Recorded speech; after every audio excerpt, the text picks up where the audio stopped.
Mics. Yeah, I know. Good evening. Welcome to the Genoa Township Zoning Commission. Today is June 12th, 2023 at 7 o'clock. We're in Township Hall. Agenda items this evening, zoning case 2022-06, Mira Luna, Romanelli and Hughes, the sixth meeting. Staff present this evening, Joe Schaefer, Director of Development and Zoning, Paul Benson, Deputy Zoning Director. Roll, please, Mr. Schaefer. Roll call, Mr. Bernard. Present. Mr. Carter. Here. Mr. Leff. Here. Mr. Welch. Here. Mr. Wester. Here. And I'll note that Mr. Sears and Ms. Walsh are both absent. They informed me ahead of time that would be the case. Our statement of policy, this meeting may be recorded. Such recordings are public record, may be posted online, and could be subject to review in court. As is the adopted policy of the Zoning Commission, all applicants will be granted an opportunity to make their formal presentation. The audience may be then granted an opportunity to comment, followed by the applicant's response to questions from the commission. Chairperson may limit repetitive debate and reserves the following rights: to limit comment to items on the agenda, to limit public comment to 5 minutes per person, to restrict the number of times a member of the public is permitted to speak, and to enact any other reasonable ad hoc protocols or measures necessary to maintain a fair, safe, and orderly meeting. This policy was adopted by the commission to provide for the respectful, constructive, and efficient discussion of a business scheduled for the consideration and to allow for the proper due process as required by law. First item up for bids is the meeting minutes from the last meeting. Mr. Chair, I'd move to approve the May 8th, 2023 meeting minutes as presented. Second. Roll. Roll call, Mr. Bernard. Yes. Mr. Carter. Yes. Mr. Welch. Yes. Mr. Wester. Yes. Mr. Leff. Yes, passes. Those are accepted. Time is now 7:01. Let's see. I will now call to order. Romeo and Hughes Building Company requesting approval of a rezoning and preliminary development plan to construct 159 single-family dwellings on approximately 129.5 acres generally located west of Rome Corners Road, including 3570 Rome Corners Road, PIN 317-210-050-03000, 3774 Rome Corners Road, PIN 317-210-050-08000, and 317-210-050-09000.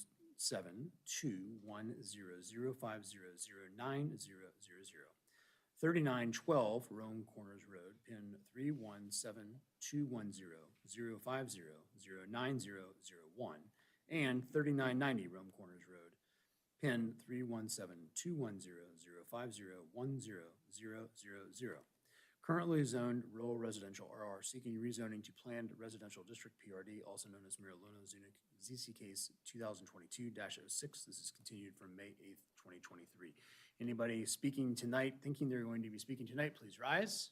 If you even think you're going to speak, raise your right-handed. All right, do you swear to tell the truth, the whole truth, nothing but the truth, so help you God? Thank you. Be seated. Following exhibits were either updated or added. Exhibit D, the revised application plans received May 30th of 2023. Exhibit F, staff technical review dated June 6th, 2023 for June 12th, 2023. Exhibit G, staff memo dated June 12th, 2023. Exhibit H, all public comments received between September 16, 2022 and June 12, 2023. Mr. Schaefer. Thank you, Mr. Chairman. Before I begin, I also note that the applicant did provide an updated sign exhibit. That would be the exhibit I emailed you about earlier this afternoon. Hard copies on your desk. We'll incorporate that as part of Exhibit D, the revised application and plans received May 30th, 2023, and now supplemented June 12th, 2023. Moving into my report, obviously we are all very familiar with this application at this point, so I'm going to just dive right in and talk about what's changed since the last time we saw it.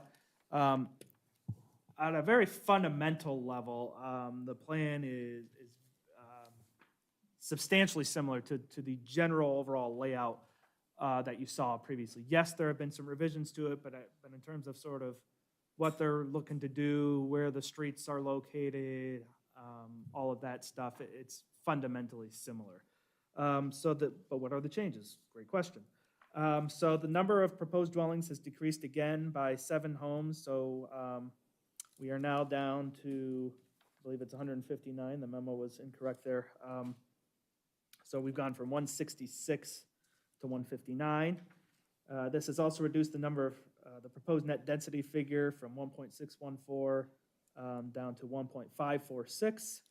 Overall, the number of proposed units since the first submission has been reduced by 72 lots, while the overall density has decreased from the first submission by 0.077 units per net developable acre, otherwise 1.623 down to 1.546.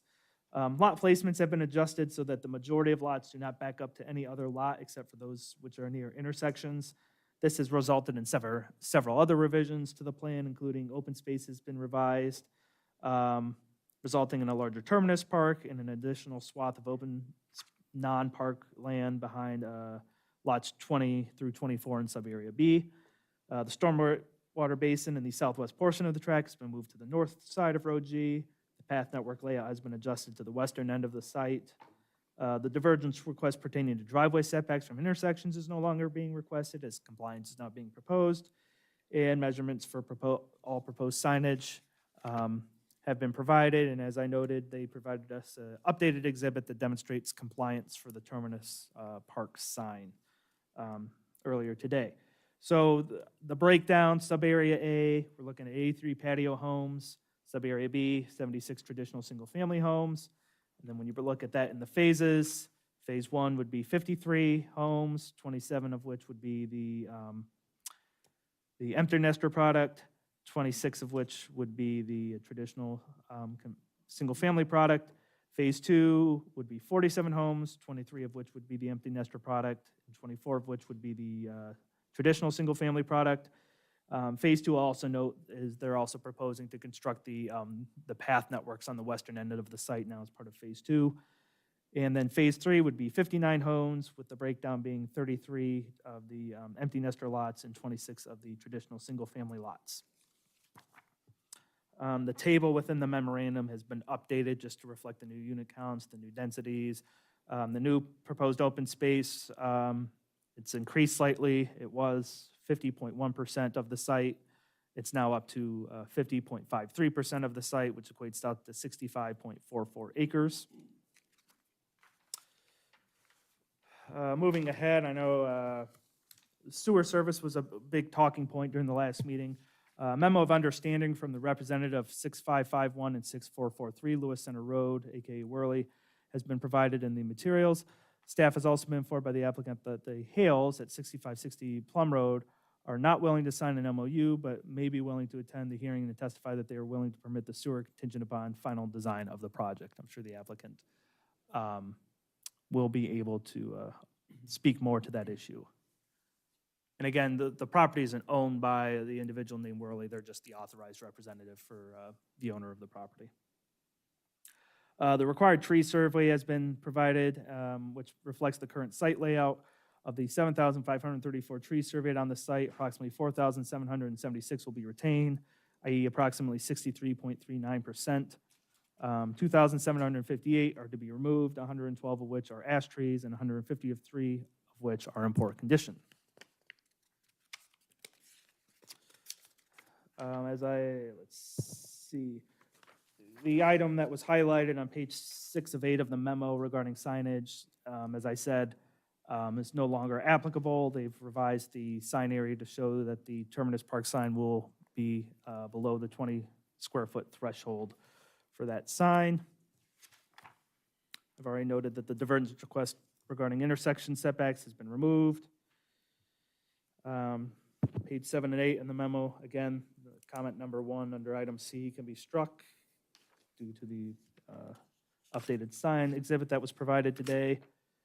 That concludes the memo. Moving into the tech review, you can see the vast majority of the comments have been addressed. Really anything that's still out showing as open is more just informational procedural comments, not anything that action needs to be taken on.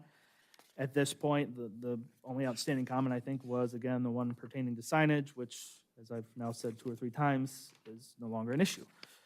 So I think the revision of the changes, or a review of the changes more in-depthly, I think is better done by the applicant. So at this time, I'm going to yield the floor back to you, Mr. Chairman. Okay. Thank you. Mr. Schaefer, Mr. Fisher. Name and address for you and your team, please. Sure, thanks. Go for it. Mr. Chair, members of the commission, David Fisher, Kephart Fisher, 207 North 4th Street, Columbus, Ohio. I've also got with me Gary Smith from G2.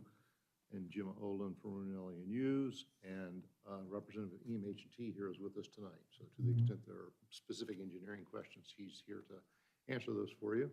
I think that Mr. Schaefer's always done a great job of summarizing the changes in the application. I think we all know generally what's going on and the changes that have been made since the last time we were together. I'd like to start with, I'm hoping Mr. Hale is here. Mr. Hale. Right here, sir. Good, if you would. I think he was sworn in at the beginning of the meeting. Were you, Correct. Mr. Hale? Yes. Great. If you'd please address the commission for us and advise our conversations and discuss the sewer. Very well. Members, thanks for having me. Daniel Hale. I'm here representing my mother, Nancy Hale. She is at 6560 Plum Road, Genoa Township, Delaware County. I have been in negotiations with Mr. Romanelli on the sewer running up 71 and across the south end of her property to Rome's Corners Road. We have pretty much resolved everything. We just didn't have enough time to get all the legal issues and everything written up before this meeting tonight. So I am here to tell this committee that we are absolutely going to work with Romanelli and Hughes to get this project done, and looking forward to it. I might Thank you. also add, you're your mother's power of attorney, correct? That's correct, agent and power of attorney, Right. yes. Thanks, Mr. Hale. Thank you. Very good. Any questions I can answer for anybody, or?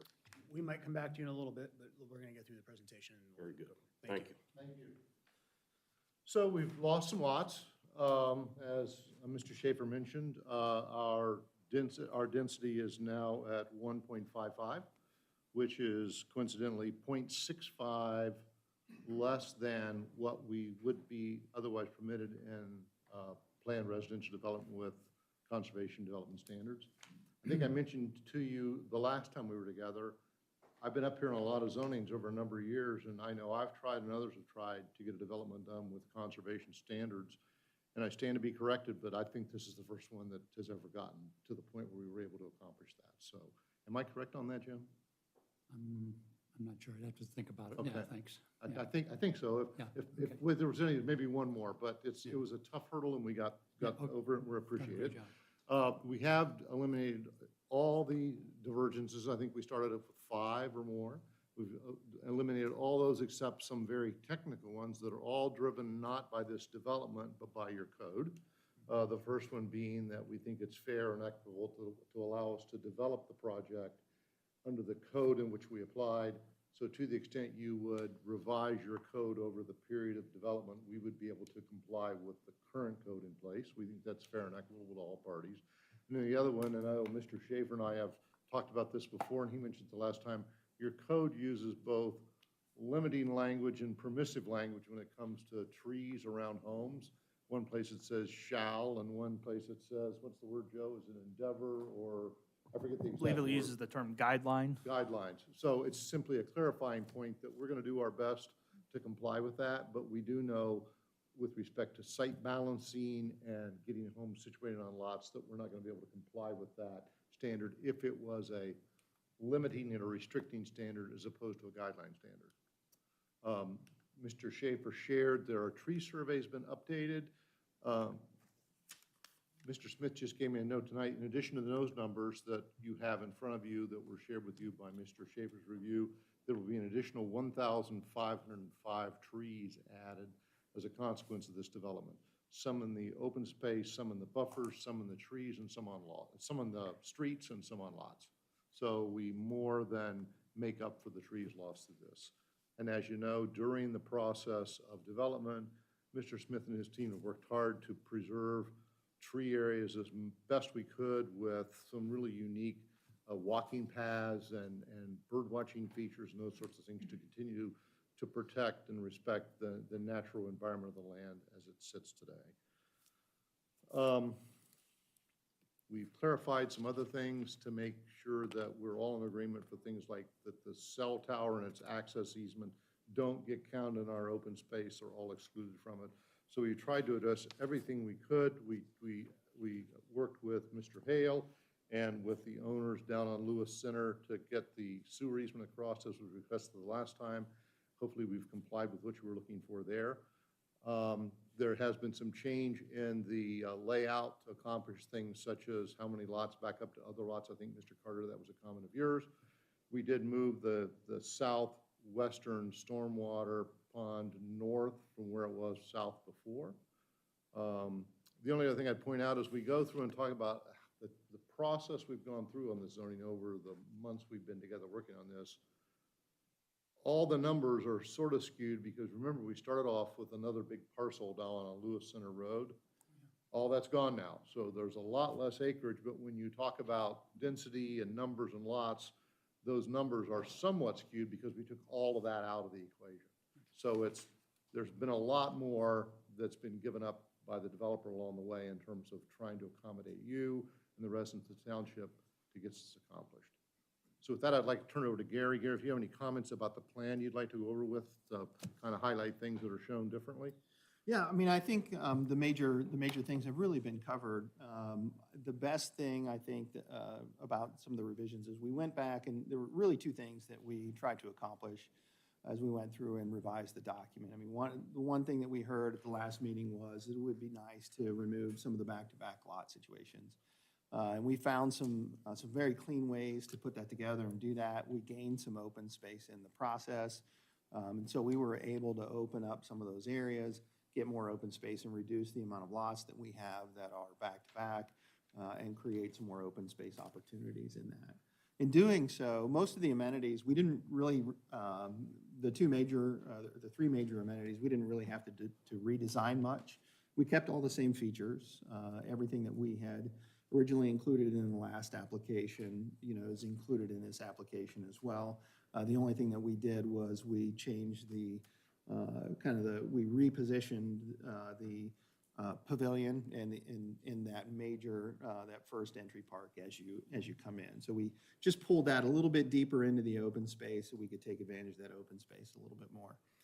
The other thing that we heard after kind of discussing the issue of the divergences with the driveways is we got a much better understanding of kind of the township's concerns over, why that code requirement's in place. And so we took a hard look at seeing how we could eliminate most of the issues in that divergence, and kind of in our exploration, I think we just found that it was just about as easy to eliminate all of them.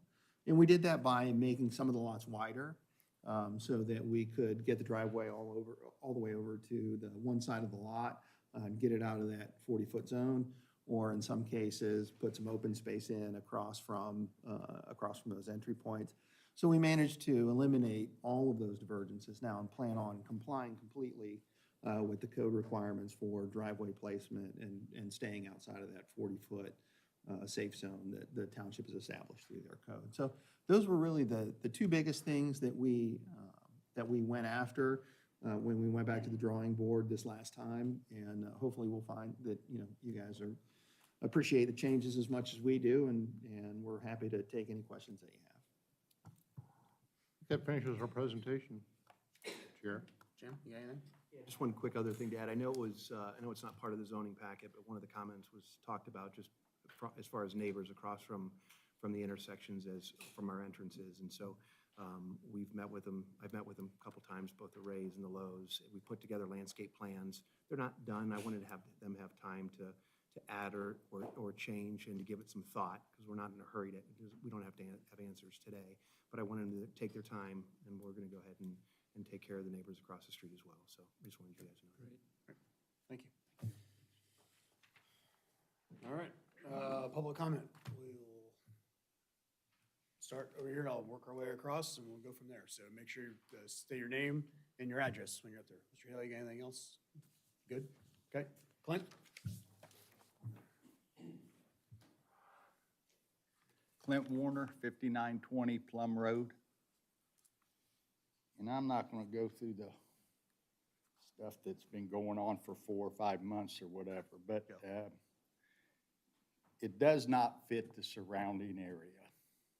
All the houses around these parcels are on rural residential. Every one of them, not a half an acre, not half of them, not a quarter of them. Every parcel around this 4 properties or whatever it is rural residential, which just doesn't fit. And a PRD doesn't mean high density. With 8,000 square foot lots on patio homes, 1,200 square foot lots on single homes, it doesn't fit the area. And then I've got just a question, why doesn't Genoa have any FR1 requirements? It goes from PRD to 2 acres. There's nothing in between, which might be a good thing to have, because I'm not speaking for everybody out there, but if they were to come back and say, hey, we're going to put these on 1 acre lots, probably everybody would be pretty happy about it. And I can understand the 2 acre lots, maybe why they're not doing it. But you guys have nothing in between 2 acres and the planned residential development. And then the Hoover watershed that's so in this issue right now is to protect the Columbus water. Well, everybody up here gets theirs out of Allen Creek Reservoir. How's come townships aren't concerned about Allen Creek getting bad runoff like they are about Hoover Dam? Okay, you guys just proposed that. Well, the blue line that you have going along Rome Corners, if it's not going to Hoover Dam, it's going to Allen Creek. Same thing. And then the traffic survey that I read online was dated 4/20/23, and it also mentioned the Glass property, which isn't in this development anymore. So I just didn't know why that's in there, because it did change a couple things.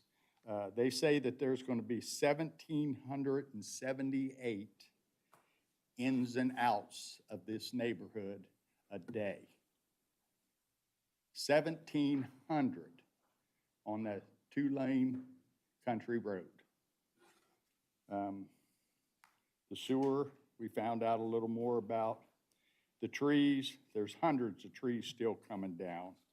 And you plant an 8-foot tree, but you're cutting a 50-foot tree. So that doesn't get it. None of us are going to be here long enough to see them grow up anyway. And then, has there ever been a referendum filed for high density? People wanting high density, not, other lots. And I'm asking you just to do your job, listen to the people that have lived here a long time, and there's a bunch of us. We just don't want high density. Again, it's like putting a square peg in a round hole. It does not fit the area. Everybody in this area is 2 acres, 1 acre, but there's nothing less than that. Thanks.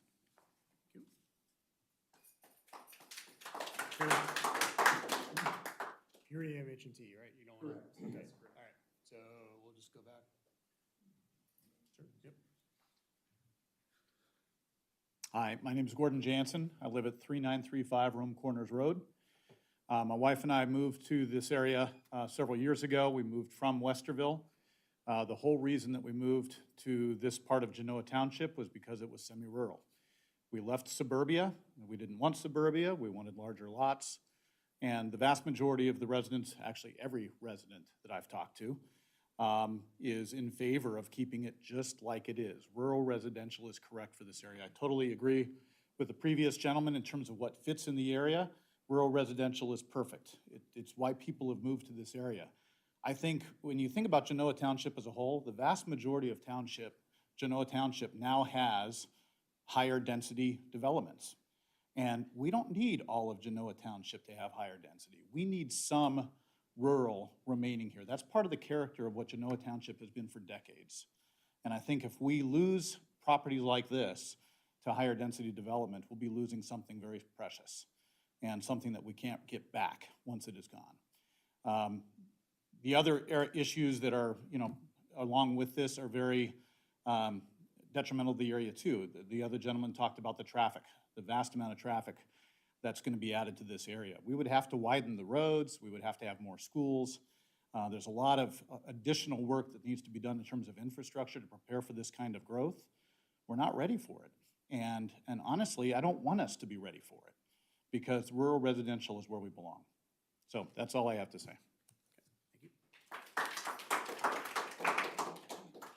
Yeah, you.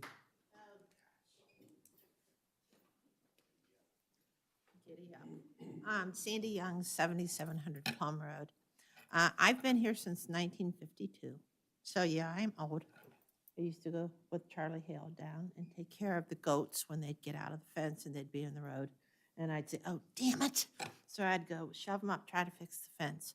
But I've been here a long time, and I know things are going to happen, and I know things are going to change. So I thought, I got to think about my husband and I because we're older. So I went to the post office, and I said, we have 13 residents on Plum Road that have to cross the road to get to our mailbox. I said, I'm one of the younger ones. I said, the Lettys are 85. I said, can we have our mailboxes put on the other side of the road so we don't have to cross the road? I have been grazed several times. It is not safe to go there early in the morning. It's not safe to go there at 5 o'clock at night. And honestly, most of the people that are traveling Plum Road, they're cutting through. They don't know I live there.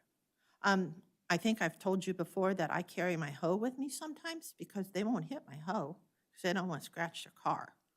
But they will have me hugging the mailbox. So when I talked to the Postmaster General, I said, could I have 13 of us move our mailboxes? And I was told that no, it wouldn't be safe for our mailman to have to turn around and come down that side. So, yeah, there's going to be an accident. What'd you say, 1,700 cars? More? It's going to be scary. There are ditches, so I can't even get out. My husband and I had our ditches done, but across the street where our mailbox is, there's a ditch. So we're out of luck. We can, of course, go up to Sunbury Post Office and buy a post box. And we can do that, and they said, you need to visit like every 1 or 2 days.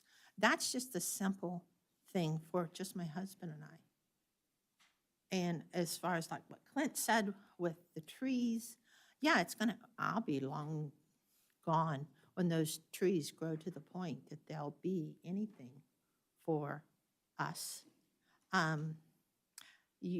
People don't realize who don't live there. When the trees lose their leaves, we hear the freeway. When there are anything going on, we hear it, we smell it, we see it. The lights, the stars are different. So the trees that you're going to build or plant aren't going to make a difference. We're going to lose that. All I can say is I appreciate all you guys, your hard work. I understand it's been a long time. This is I promise you, my last appearance. And Romanelli Hughes, I've said before, what a beautiful home you build and lovely development, but Paved Paradise put up a parking lot. Thank you.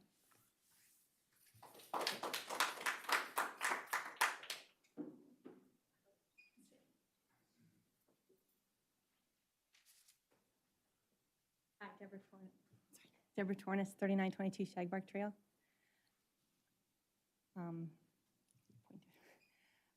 I just wanted to clarify something from the last meeting, that I say something about the volume increasing from the development, and the rebuttal was that it wouldn't. And to be clear that the volume will increase, it is the rate that is not allowed to increase.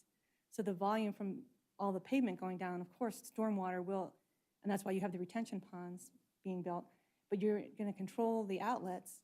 So right now, when it rains, and it's not even a 100-year storm, we flood. Our neighbor floods.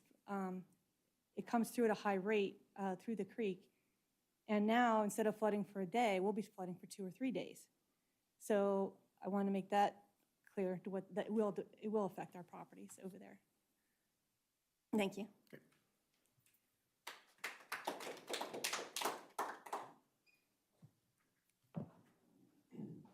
Brian Tornis, 3922 Shagbark Trail. Just a couple of quick statements. One, I just have a question. I don't know if you can answer it back in this portive or not. Did I understand correctly, they don't have all the easements they need for the water?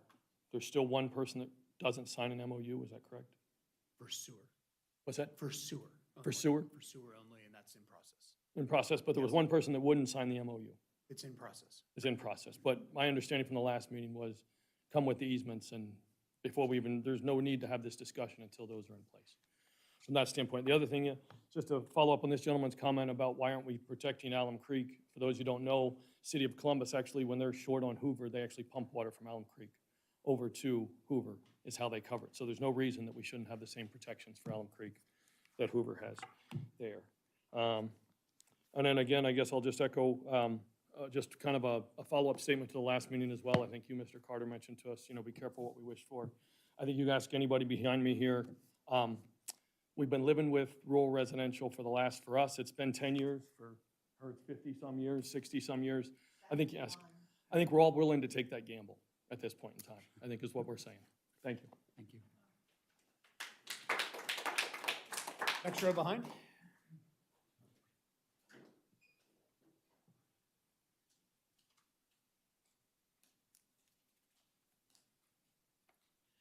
Good evening. My name is Jay Carey, 7540 Plum Road. We're just 3 houses from the intersection of Rome Corners and Plum Road. Looking at the traffic study, I know they're talking about widening the road and giving some left ingress to the property. That intersection is a dangerous intersection. Folks coming heading east, do not stop at that stop sign. 2 weeks ago, I just about got T-boned as I was turning left. I mean, people just blow through that stop sign right now. I appreciate everything they've done. It's a beautiful looking subdivision. It just doesn't fit in a rural, what is currently zoned rural residential and should stay. The traffic is going to be a real problem. They'll fix the ingress, but what about the Rome Corners and Plum Road? We're going to have to put in a roundabout there. They won't pay for it. We're all going to have to pay, they're going to take the profits, and we're going to have to pay for a roundabout.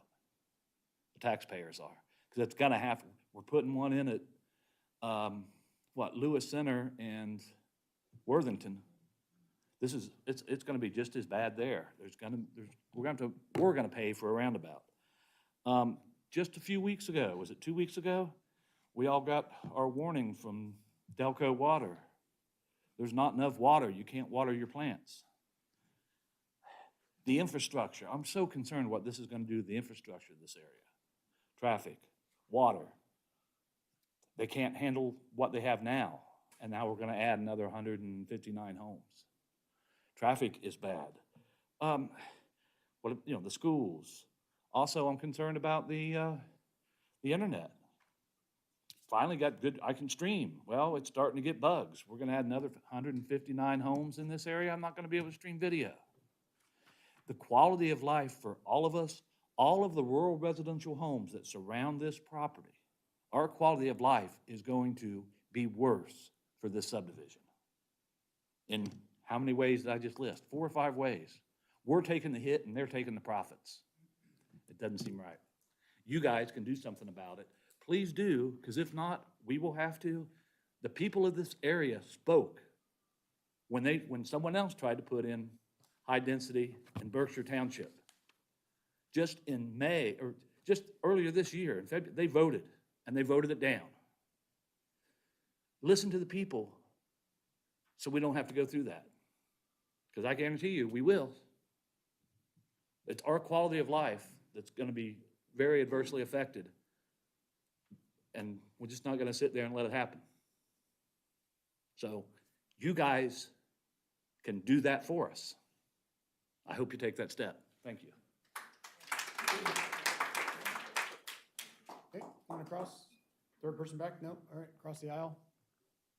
Nope, nope. Hat? Yep. No.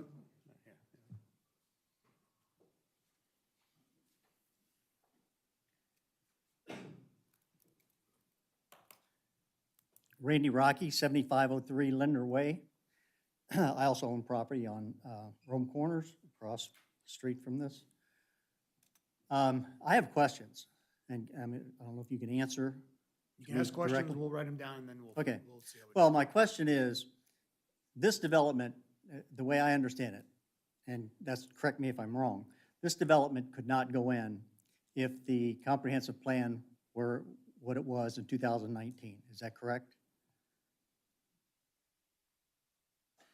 So. The changes came in 2019, It absolutely could have gone in the way it is right now, but in 19. pre-2019, this could not have gone in, correct? It still could have gone in the way it is. It would not have been excluded. The only What difference about, would be- since the, The zoning resolution is what we measure a program to. The zoning resolution is the same as what it was in 19. it is now, It is now the same as what it was in 19. but they just changed it, correct?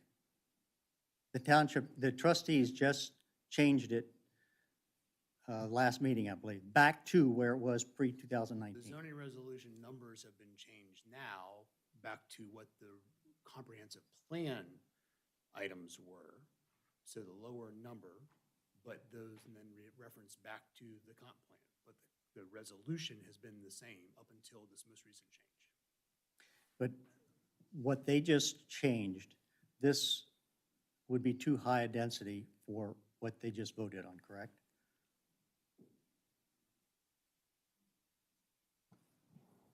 I really don't want to do this back and forth, but we'll answer this question. You, Go ahead, answer that question. yeah, the density would be exceeding the zoning resolution number as well as the comprehensive plan recommendation for this area. And the But- And the comp plan recommended number for this area would have been what? The current one?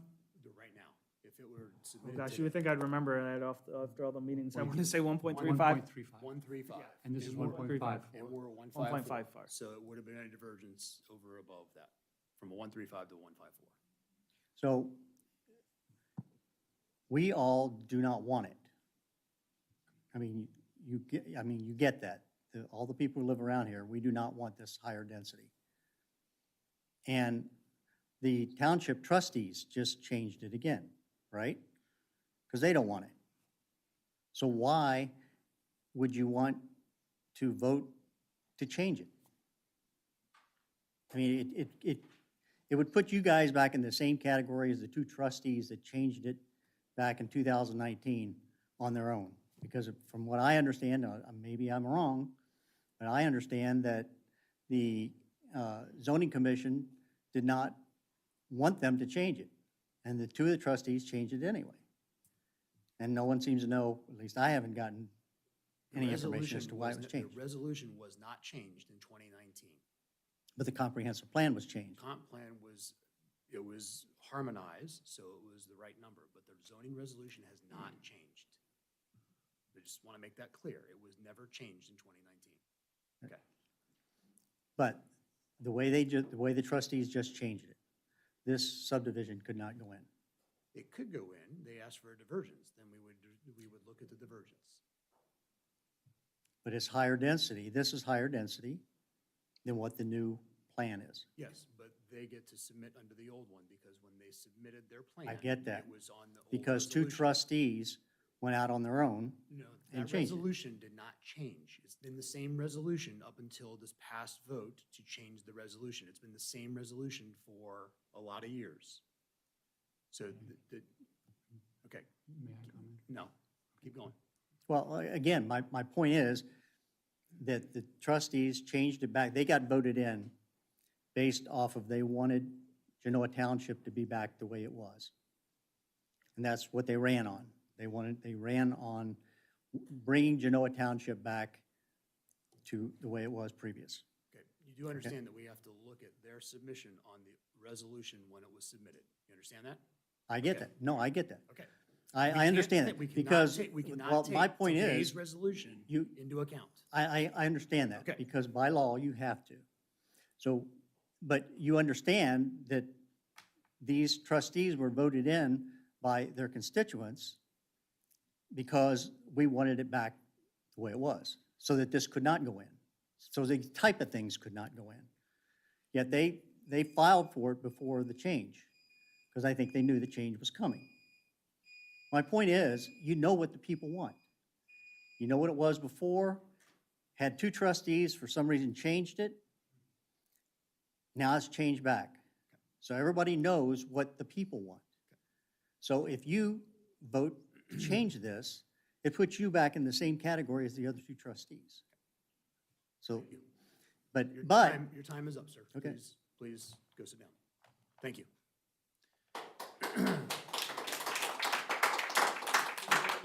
Hang on, the two in front of you, do you two have anything? No? Okay, purple shirt.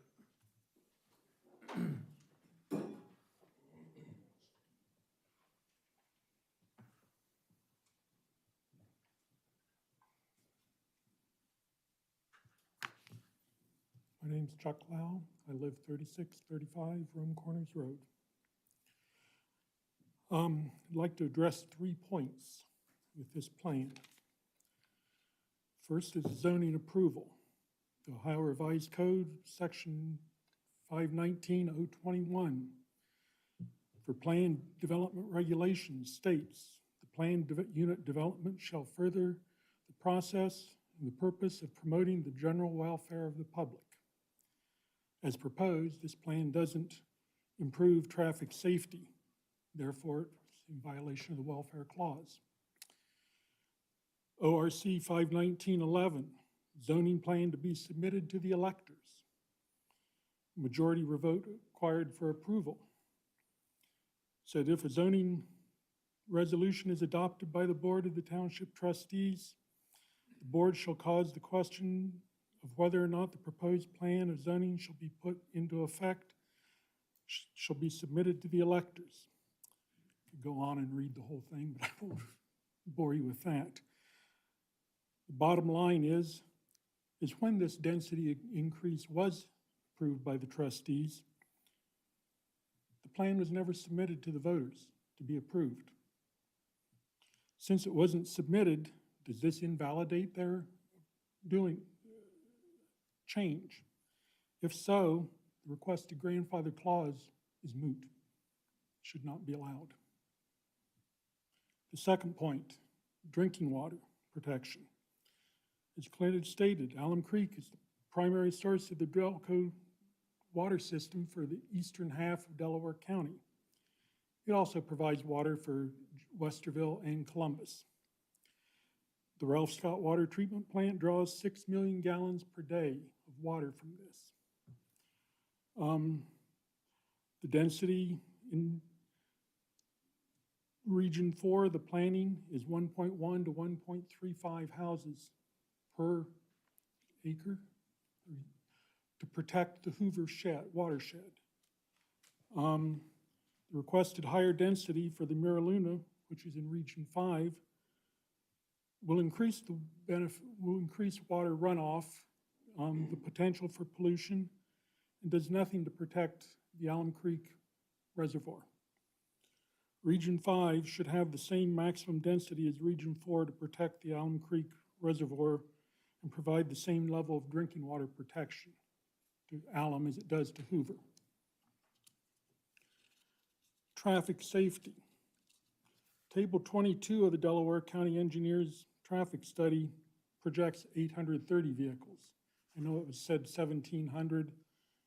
I've read the report and it's very confusing. One point it's talking 1,700, one point it's talking 830 per day. So I'll use the more conservative number, but still, this is in addition to all the existing traffic that is using Rome Corners Road.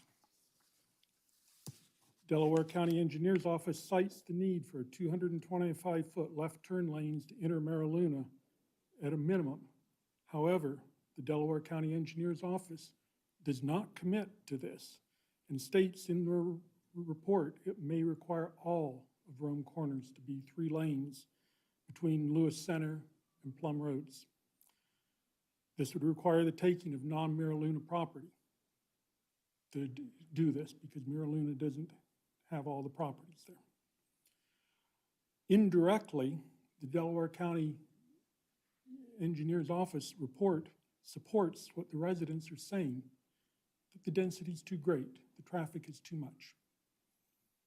The speed on Rome Corners is 50 miles an hour.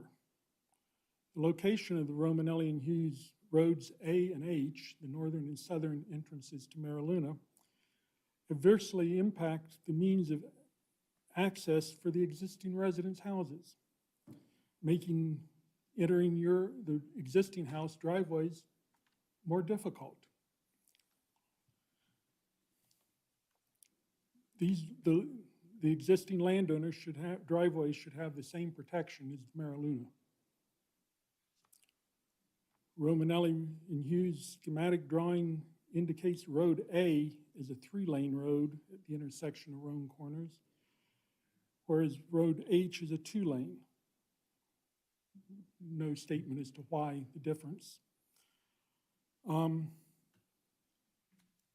a personal note for my wife and I, the center line for Road A is located 25 feet north of our driveway. This will highly impact we will be highly impacted by the dry entrance and exiting, not including the turn lane that we'll have to cross and everything else. In addition, the Romanelli Your time is up. Wrap up, please. has asked for the lights on the signs, so we're suffering with light pollution. Based on the review of the proposed traffic study, it appears that no consideration has been given to existing residents' means of entrance and egress. The study is tailored to benefit the Romanelli development. In summary, Romanelli representatives present an attractive plan for the subdivision with abundant green space. However, this doesn't benefit the existing residents. This is for the residents of Mariluna.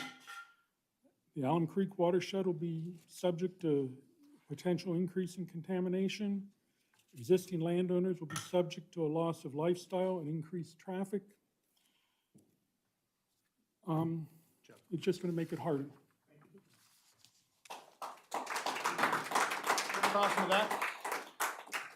Back row, anybody?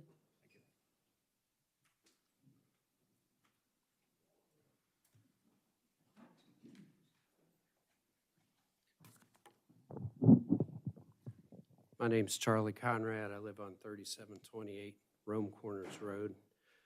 I'm just trying to get some clarification on this traffic survey. You know, if we would have kept this, or if we would keep this rural residential, I probably wouldn't even need to be up here. But due to the increased traffic, you guys had stated, and I was hoping these gentlemen would have talked about it a little bit, since I believe at the last meeting that you guys requested that they update the road structures so the residents would know there's going to be road widening, turn lanes. So the turn lanes that you guys state, you state there could be turn lanes, but if they're within 100 feet of each other intersecting, which it doesn't appear that it would be, based on the fact that they're so far apart, I would assume that would be sufficient, yet you guys are mentioning that there might be a third lane all the way down from road to road, which obviously would impact quite a few residents, me being one of them. So my question is, if you did do the road widening, how far on my property would it come? Would there be any compensation for landowners for taking our property, our trees? Would that reset the 30-foot easement again, yet deeper into my property, since the road would be widened?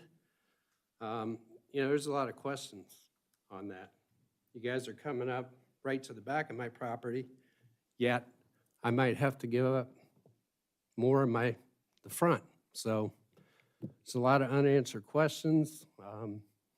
You know, I have a few properties there, so obviously I'm concerned, and I just want answers. We'll come back to the questions. Okay? Yep. But anyway, thanks for your time. Obviously, you can see my concern, quite a few residents' concern on how that's going to be handled, and it's not even close to being answered. So I'm not sure why, because this is being proposed. It should be, yeah, the road needs widened, or no, the turn lanes are gonna work. Just doesn't add up. So we need answers. Thank you. Thank you. Back row, anybody else? Yep. Oh, one other thing. I'm sorry. There is a well on my property that, from what I understand, back in the day, you know, it was kind of a watering hole for horses from people going back and forth from Westerville to Sunbury. You know, I'd like to see that preserved as well. You know, it's 40 feet from the center of the road, so I don't know how much the heavy equipment impacts that. That was one other thing I forgot to mention that I wanted you guys to be aware of. Thank you.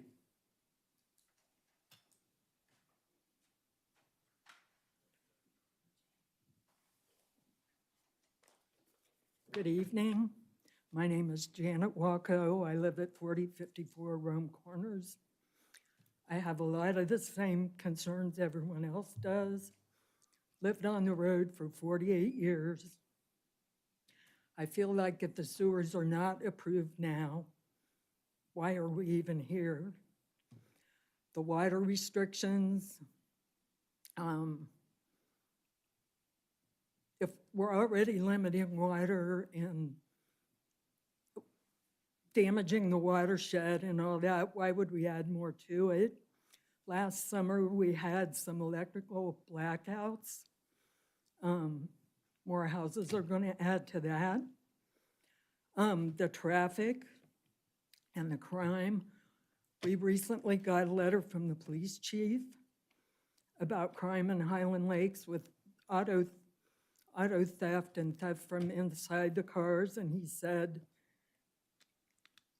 if you build it, they will come. Well, if you build it, they will come. And it's just going to make things worse. The traffic study is 74 pages. How do you even expect any of us to understand what that thing says? On top of, I never saw anyone doing it. So I don't get that. But lastly, the green space. They have done better on the density and all that, and I appreciate that. But what happens after this deal goes through? What governs the green space? Can people file divergences to do things with that, like the cell tower, the trails, all of those things? What happens to the fence rows along our property? The setbacks, all that, can that change? What happens to the trees on the front of Grand Domenico property that they love so much and are still there? I'd like to see those stay, and I'd like to see that become a meadow around the cell tower permanently. And maybe even name it after Louise Grand Domenico. I don't know. It just seems like nobody wants this, and everyone's working so hard to please everybody, and we're not pleased. So I'm asking you to do what the township residents want and listen to us, because we're trying to tell you. And I hate to see these people work so hard if it's not going to happen. So that's how I feel. Thank you very much.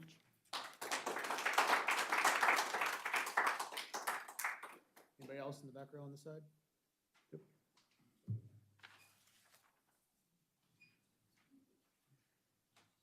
Todd Walko, 4054 Rome Corners Road. First thing I'd like to address, could you buy some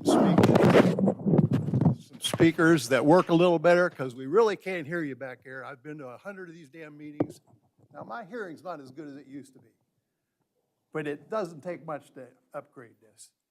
And my wife speaks for me, so I don't have a whole lot more to say. Oh, one other thing. Could we have the roads put in before they do anything if this goes through? And when you vote, vote as if you lived on Rome Corners Road. Thank you.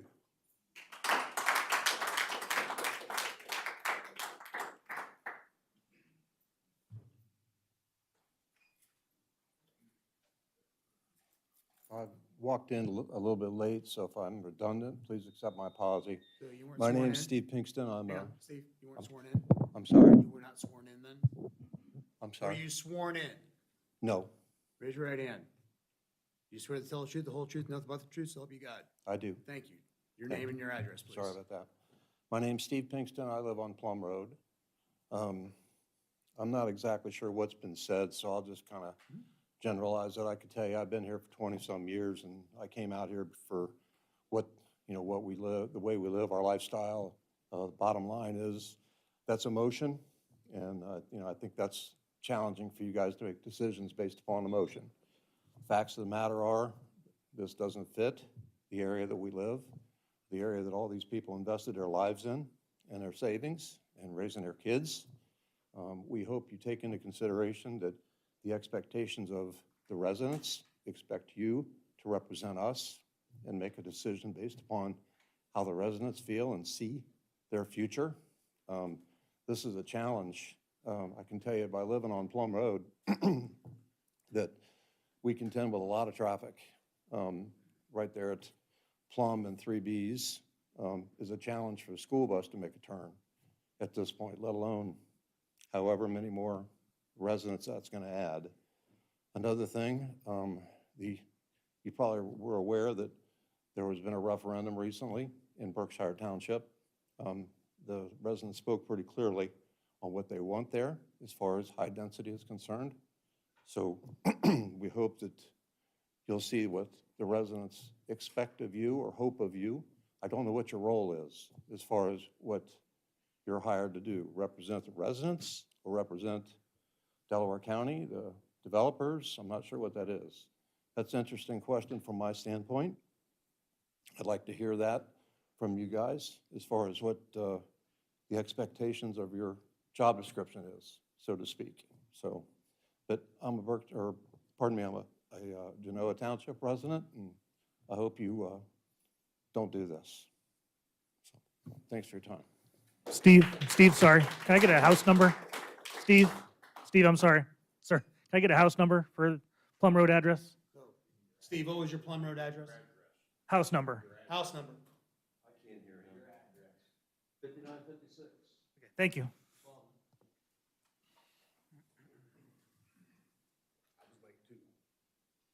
I was late also. You swear to tell the truth, the whole truth, nothing but the truth, I so help do. you God. My name's Taylor Glass. I live at 6659 Lewis Center Road. I'm not for these developments myself. We've been in the area on that property for 7 generations. Everyone in this room has seen these developments come up from the north year after year after year. The time to do something about that has come and gone.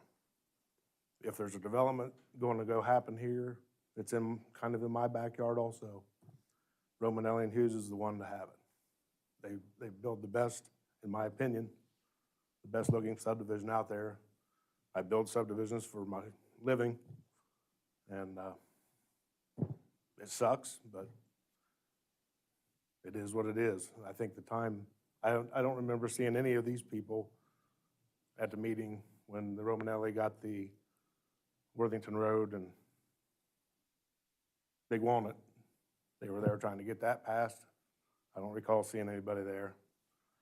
I was here. But, now that it's in their backyards, and I get it. Like I said, it sucks, but the time to try to get things changed was several years ago. So that's all I got to say. Continue back row, into the corner. Gentleman in the corner, anybody? Good? Anybody else? All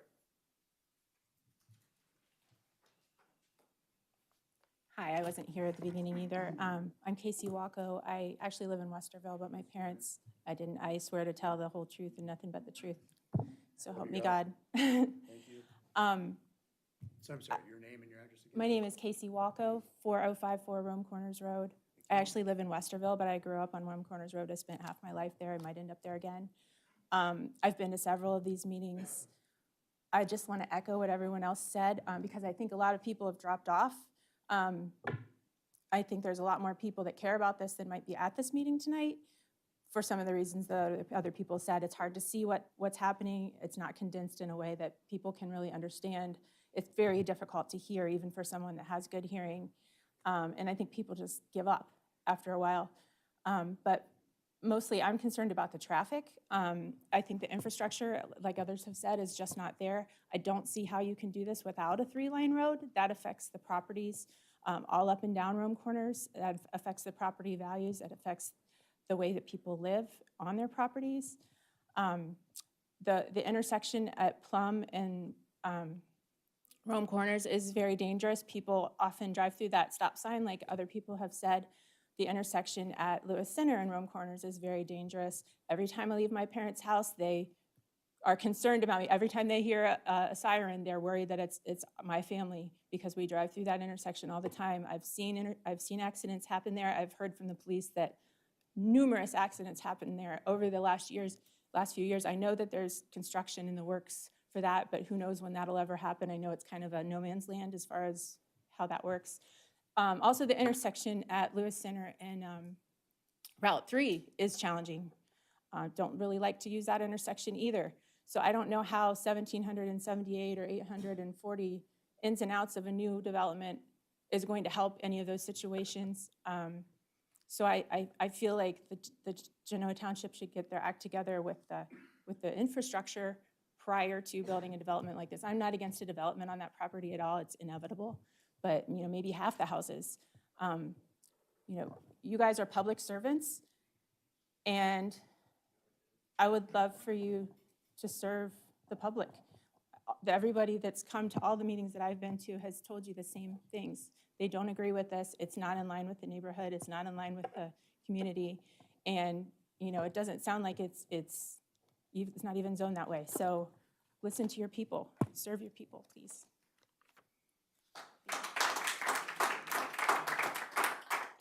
Anybody that didn't have a chance? Going once, going twice. All right, public comments now closed. Let's, Mr. Fisher and team, any responses on any of the questions? Make sure turn your mic on, please, David. I'm going to ask our representative from EMH&T to address the Rome Corners Road widening issue. Mike, if you could stand up, and I believe you were sworn in, weren't you, Mike? I was indeed sworn in. Can everybody hear me okay? My name is Mike Brem. I am a principal at EMH&T and director of our transportation design group.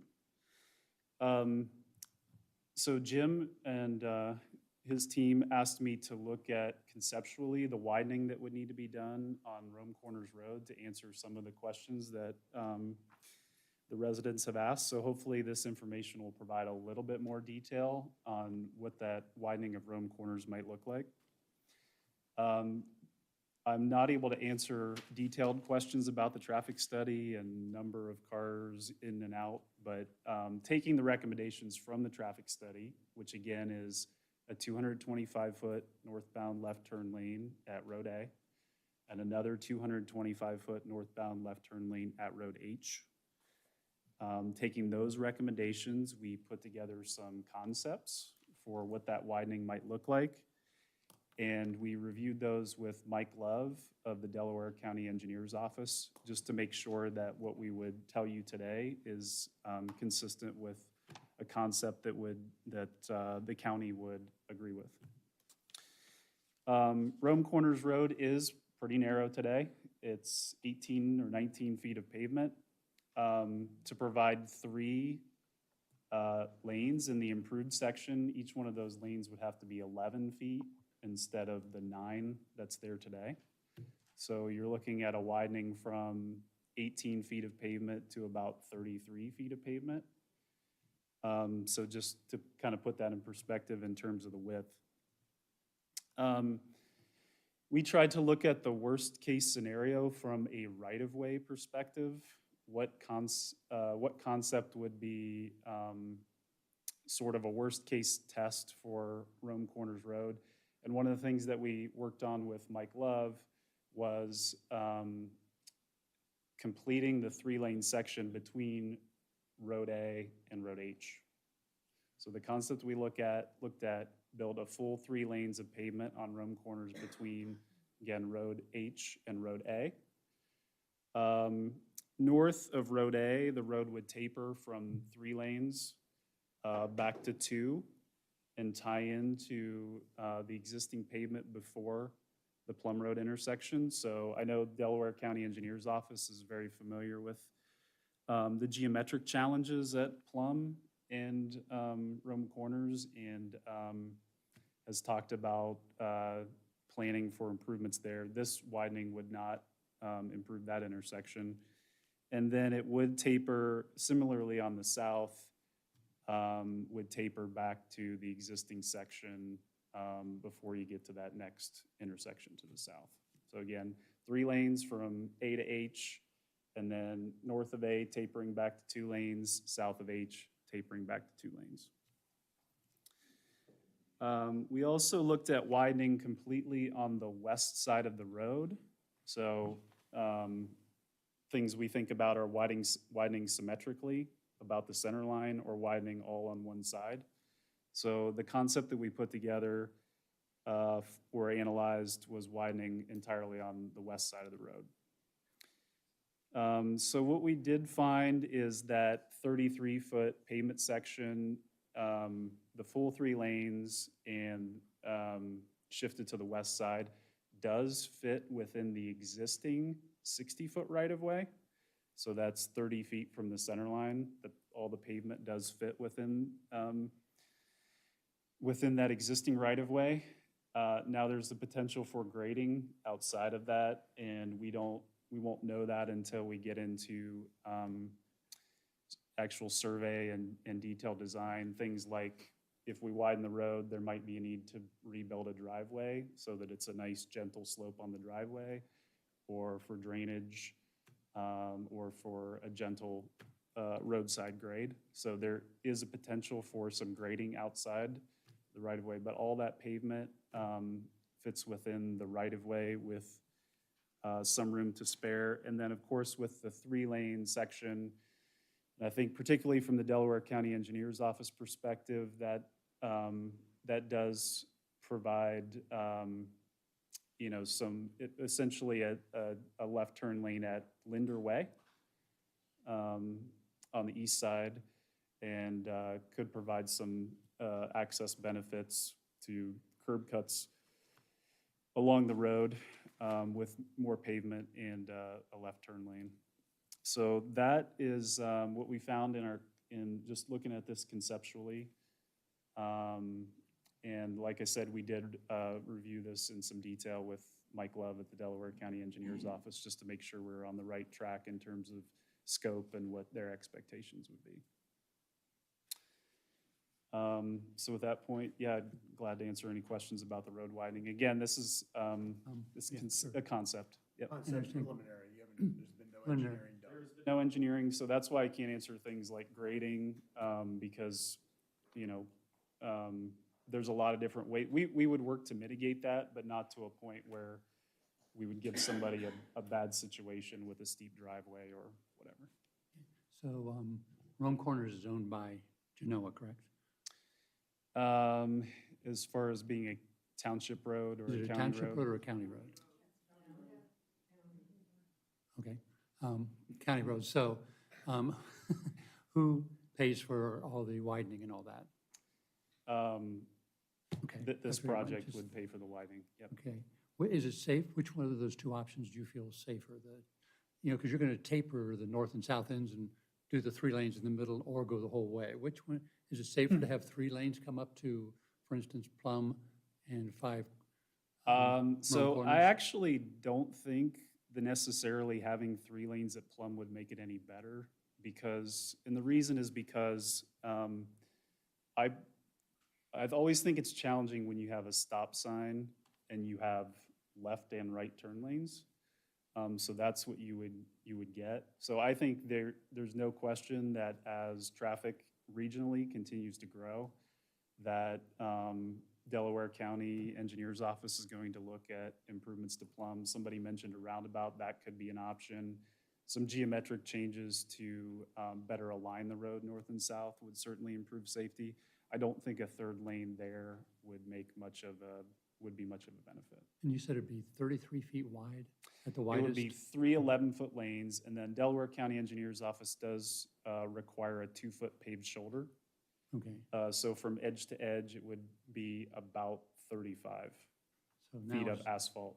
So, okay, it would be about 7 or 8 feet wide on each side, and there is an easement there that, If the widening were done symmetrically, it would be spread out on both sides. okay, Again, we're looking at more of a worst-case scenario where Go west. if all the widening went on one side, would it fit in the right-of-way? and the Or west just side as is a the concept. development side, is that correct? Correct. Okay, that's good to know. Okay, thank you. How about the drainage off the roadway then? Yeah, the drainage off the roadway would be one of those first things we would look at once survey's completed and once we get into detailed design. Of course, that's very important. You know, things we could do, you know, I think if there are, in order to minimize impacts of, you know, some of the things we would look at is, does a curb make sense? Does a more of a shallow ditch, not even a ditch, a shallow swale with a storm sewer? So we kind of look at what the topography gives us and work through that process with the county engineer's office. Does that play into the easement? It certainly would, yes. So if the drainage, the first goal would be to fit all the drainage work inside existing right-of-way.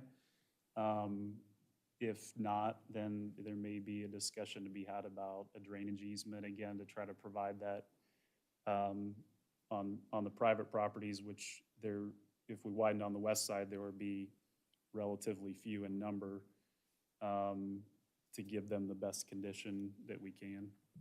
So from the concept piece, if we're going between the two roads and widening, the taper Mhm. north and south of the two entry roads. Yep. Does that fall within the property perimeter of Mhm. the development? It would, Extend yeah, so it would extend north and south of the property line. So, for instance, I'll start with Road H. So there's about 700 feet from the center line of Road H to the southern property line. The turn lane's 225 feet. The taper at 50 miles an hour to go from, again, worst-case scenario, I just called it 18 feet of pavement, so 2 9-foot lanes. I think they're a little bit wider than that, but again, just worst-case scenario. To 33 feet, that taper at 50 miles an hour is a 50-to-1 taper, so that's 750 feet long. So the turn lane and the taper together are on the order of 975 feet, if I did that math right. So it would extend a couple hundred feet south of the property line. I did do a quick measurement, and at the worst case condition, which would be at the southern property line, the pavement, again, in this worst case scenario would be about 8 feet wider to the west. And then it would taper down to where the existing pavement is today. So I don't know if that's maybe like 17 feet from the center line, tapering down to 9 feet from the center line in that 200 feet or so. Oh, yeah, and the northern, north of the northern property line, it's actually even a little bit better than that. It would be at that northern property line about 6 feet wider than it is today, then tapering down to 0. No, that taper is a little bit shorter because Plum Road is so close.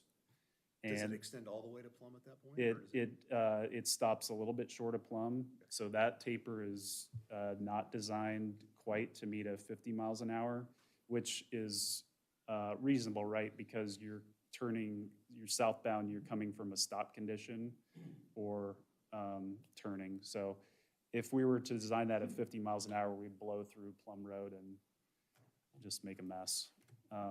So that is, again, another element that we reviewed with the Delaware County Engineers Office to make sure that when we presented this concept, that he had, was on board with that. Did you say- Again, concept only, no engineering. It is a It concept. will be 3 lanes between A and H, will stay 3 lanes That the is, whole way? that is the concept That's the that, concept. yep.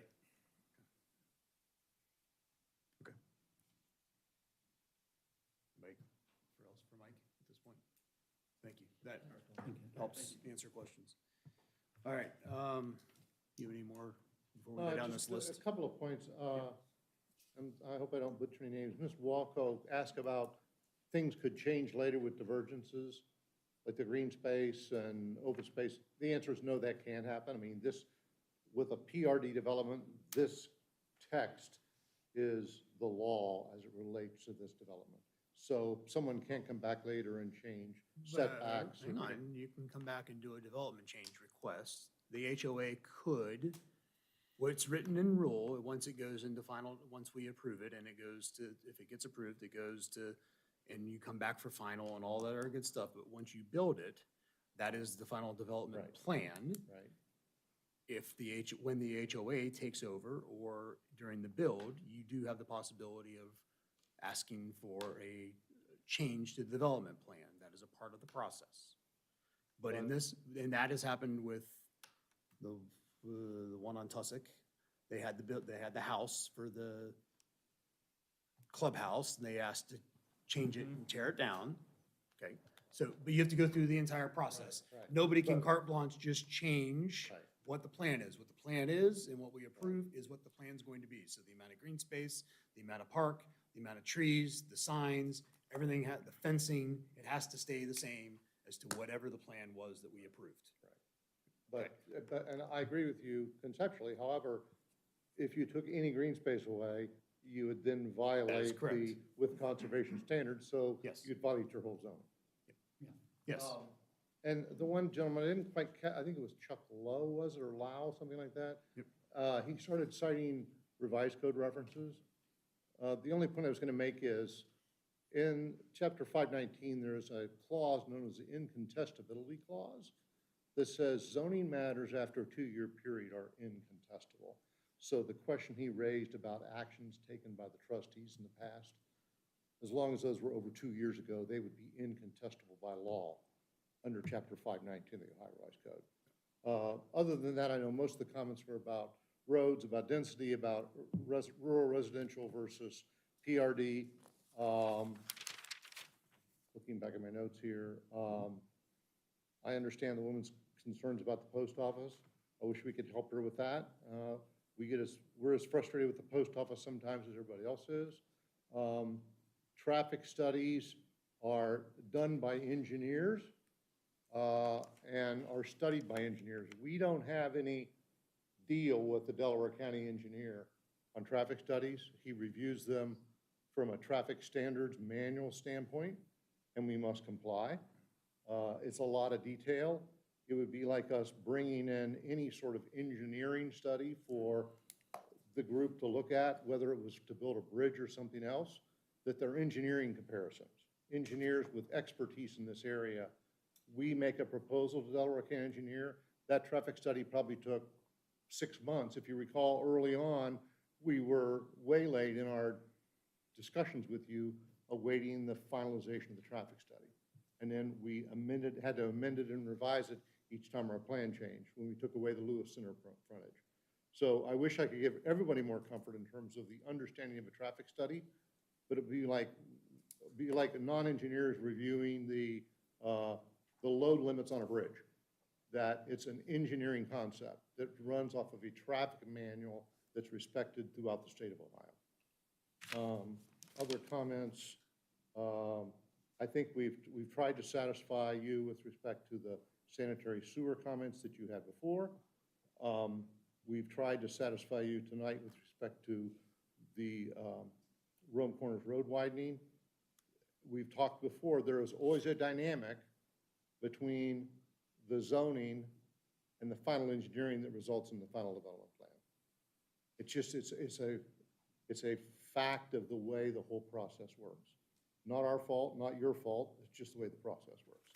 And it's as frustrating for us as it is for you when you get to final engineering, because there's always surprises that come up that are not to our benefit through that process that we need to work through.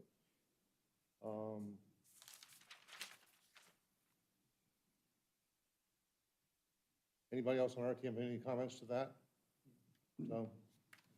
Thank you. And thanks to the residents for your comments. A couple others that we just need to comment back.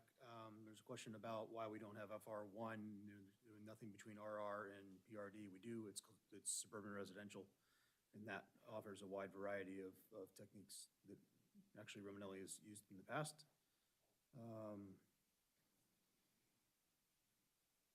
Anybody got anything else they want to? I think there's a question about who you serve. Sure. We are appointed officials. We are not elected officials. Our township trustees have appointed the 5 of us, including 2 alternates. And Ms. Walsh isn't here, but our job is to review the zoning resolution in comparison to whatever is submitted to us. And that is what we do. Yeah, I agree. It's basically, we make sure it's legal by the zoning resolution and the comprehensive plan. And we have gone through some different variations, but, if the 1.35 had stayed for planning area 5, we're pretty darn close to it. I know that question's come up. And there are, in the 14 other townships, I believe there are in Delaware County, there are FR1s, but we just recently had a zoning density meeting, and, if people don't attend and come in and say this is what they want in their area, we have what's written, and our job is not to determine, we need to look at the comprehensive plan, the zoning resolution as written. That's our job, and that's what we do. And we try to get the best for our residents as we can and follow those rules. Again, the enforceable standard that we deal with is the zoning resolution. We have to review all submissions against the zoning resolution. Yeah. Once the submission is put in, there's a certain amount of time. I'm sorry? I couldn't hear what Jim just said in reference to residents. Can you repeat that?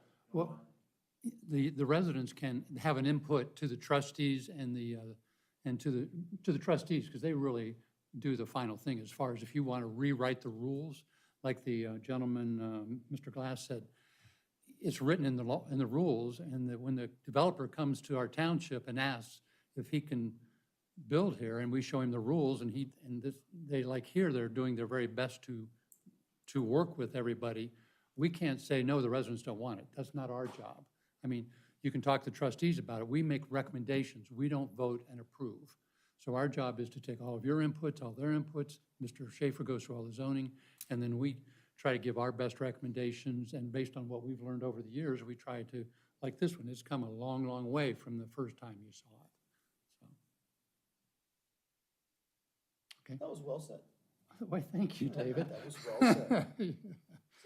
So, Yeah, just a couple, to Ms. Young, I wonder if, I don't know, but I wonder if it goes to a 3-lane road, if they'll move the mailboxes.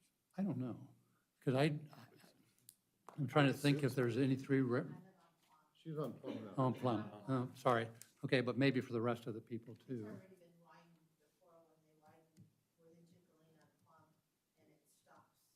Oh, okay.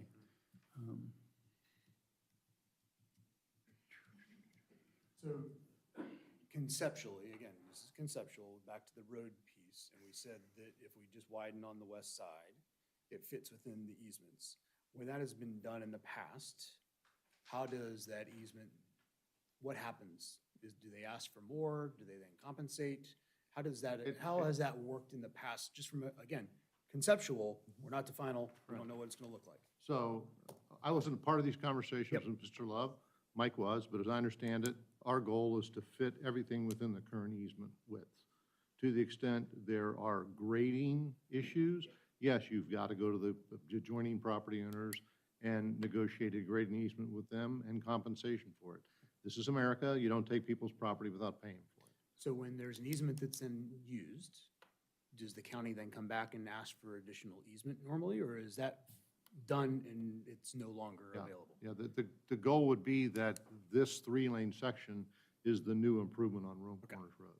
Now, what happens north of there at the Plum Road intersection or south at Lewis Center or other places is not within the purview of the developer, But back to, I think Mr. Carver raised a question, but all the improvements that come along with this development being built are paid for 100% by the developer.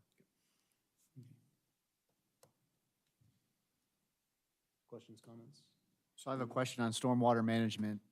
Mr. Fisher, you said in a previous meeting that stormwater will not increase with this development based on the previous conditions. So it'll be managed before it's discharged.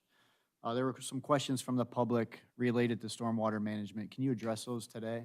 Sure, and I might need some help. Mike, are you able to weigh in on stormwater, or is that not your area of expertise? It's not my area of expertise. I could answer general questions, but Okay. not specific to this development. I think the question, if I could expand on the question then, so as stormwater is managed with the current site and before it's released or sent to wherever it goes here, stormwater basin, how is it protected from other property managers, other properties that are in the area, and how is the public protected? Can you expand on protected? Like Yeah, in so what one of the comments ways? from the public came back that they were concerned that stormwater would flood their area. Yeah. That they already see existing flooding. So can you comment on how this development would address those concerns? Yeah, and again, my comments are just general stormwater practice, so I'm Sure. not familiar with the specifics. And I of understand the there's not a site. detailed design, But so that's. the resident, I think, was correct in what they said about the difference between volume and rate. So the volume would not change. I mean, conservation of mass. Aside from some evapotranspiration that would happen by virtue of water sitting in the basin, there's going to be some evaporation that happens. So there may be some negligible change in volume, and it is a change in rate. So our goal, if it requirement or not on any project, is to not increase the rate at which water flows downstream between pre-construction condition and post-construction condition. And I believe the requirement here is not just to detain post down to pre, but it would be to detain even further than that. So the resident was correct that the same volume of water will pass through the stream, but it will be spread out over a longer period of time, and the rate at which it flows will be less in terms of the peak flow, if that makes sense. I think because that's why you have all the retention ponds, so they can retain it and release it at a lower rate, correct? That's right, it's like a bathtub. I mean, you fill up the bathtub and you open the drain, so water's coming out of the faucet In Delaware, faster than yeah. it's going out the drain. The Right, in Delaware, drain yeah. meters how fast the water can go out of the. And Delaware County has a precise method of exactly how, they can't release more than came out before as far as the rate's concerned. That's right, and whether that's a requirement or not, as engineers, that would be the number one goal on every project from a drainage perspective. I think everything goes out the west side, is that? It goes through the swales and That's correct. flow of the west side, if I remember correctly, yeah. Correct. I think, Mike, as a matter of law in Ohio, you can't increase that off-premises flow in terms of through development, right? Right. Yeah, I'm not sure about the law, but it's 100% a best practice, if not a requirement, on every project. No. Thank you. All right. So again, but we get the final, and that's got to be done in Delaware Sewer and Drainage. They're all That's all about it. reviewed by and we- Delaware County. yeah, so we have to get to that. Engineering. It's all about engineering. What? Just a couple more things I wanted to ask. Go ahead. Yeah, the Delco Water letter expires September 12th. I don't, you guys probably won't start building by then, and I'm sure you can get an extra one, right? Okay. Did we resolve all the wetland thing with the 20-foot buffers? I know it used to be a Lot 8 thing, and that divergence went Yeah. away, but that's all been marked out. They have and those on the everything. plans and have Okay. indicated what's being disturbed and which is Yeah. being saved. Driving by the development at Big Walnut and Worthington, you've mounded 6 feet high maybe, and put the trees in, and I see you're putting a fence in too. And are you going to do that around the majority of this development also, like along Rome Corners? Should we expect to see that similar type of mounding? Yes, on the mounting. Okay, And the trees, that's required by your code. okay. Yeah, I know the trees are for sure. I didn't know if the mounding was, but it certainly helps the people across the street. They're looking, people driving down the street. I know it takes a while to grow, but it does make a difference. What about you determine, I know there are some trees that you won't have to plant trees because they're existing. But if there's an area, there's a couple areas where there's houses fairly close, even though there's a 100-foot setback, would you mound in those areas behind the houses you're building? Yeah, I think as long as we have an opportunity from a grading standpoint, we got to be very careful about the flow of drainage. Right. So if there's flow coming from those areas, we have to be able to take that, accept that. We can't pond up, dam up their property, but yeah, if there's opportunity to do mounding in some of those areas, it's something we'd certainly look For at. the adjacent residents, I know we can't make promises for you guys, but I know you went and talked to people and worked on landscaping designs. I mean, if they came to you, that'd be something you could talk about and talk about the feasibility, I'm sure. And I think you know from past experience, Mr. Carter working with Mr. Romanelli, that he absolutely will always try to be a good neighbor with Well, everyone. I call them and just, you're the one I wonder about. Right. So, okay. I do like that you're planting 1,500 trees, and I realize they're going to take a while to grow, but all things considered and what can happen, I think that's a really good thing. And just some numbers, I looked at it, originally for this part of land, there were going to be 226 homes, and it was jam-packed. And this is the closest thing I've ever seen to rural residential PRD, to your point before, because we're looking mostly for the existing residents, but for the future residents, you know, they do move here for this field too, and everybody looks out their back and they've got green space and they've got a good view too. I think that's important. We really get down to a gross, if you divided it all up, it's 1 house per 0.81 acres, or if you even do net, it's 1 house per 2/3 of an acre. Of course, they do put them closer together, but that's a big advantage in the sense that, you know, for the builder, but also the fact that we have these setbacks, I think that's very important. And I think that's quite good. Also want to thank the residents, like you were saying, David, that, you know, your inputs make a big difference. You guys didn't come out here, you know, the developer might not be as inclined to make the changes he's made to accommodate you guys. And I think that's good. That's all I've got. Okay. Yeah, first of all, I also want to say, like, I appreciate that you want to work with us and try to have solutions for these problems that we bring up. So I like most of the latest changes to the plan. I'm glad you resolved the problems of diversions too, by repositioning some of those lot corners. I appreciate reworking some of the plan around the Terminus Park to ensure that most of the lots won't be back-to-back anymore. I think that will contribute a lot to the rural feeling that everyone loves here. There's one thing that I'm not as happy about is the moving of the stormwater basin. I was really excited last time that you saved all the trees there. These are old trees. Talking about the southern one? Yes, the one in the bottom corner. These are older trees, and I know that you will plant new trees, but the new trees will take a long time to grow. I personally think it would be better to put it back where it was. It will be a reduction of 4 units, 4 lots, and also move the density a little bit lower to 1.51, but I think it would be worth it. John, can I offer a quick explanation? for I didn't mean to interrupt you.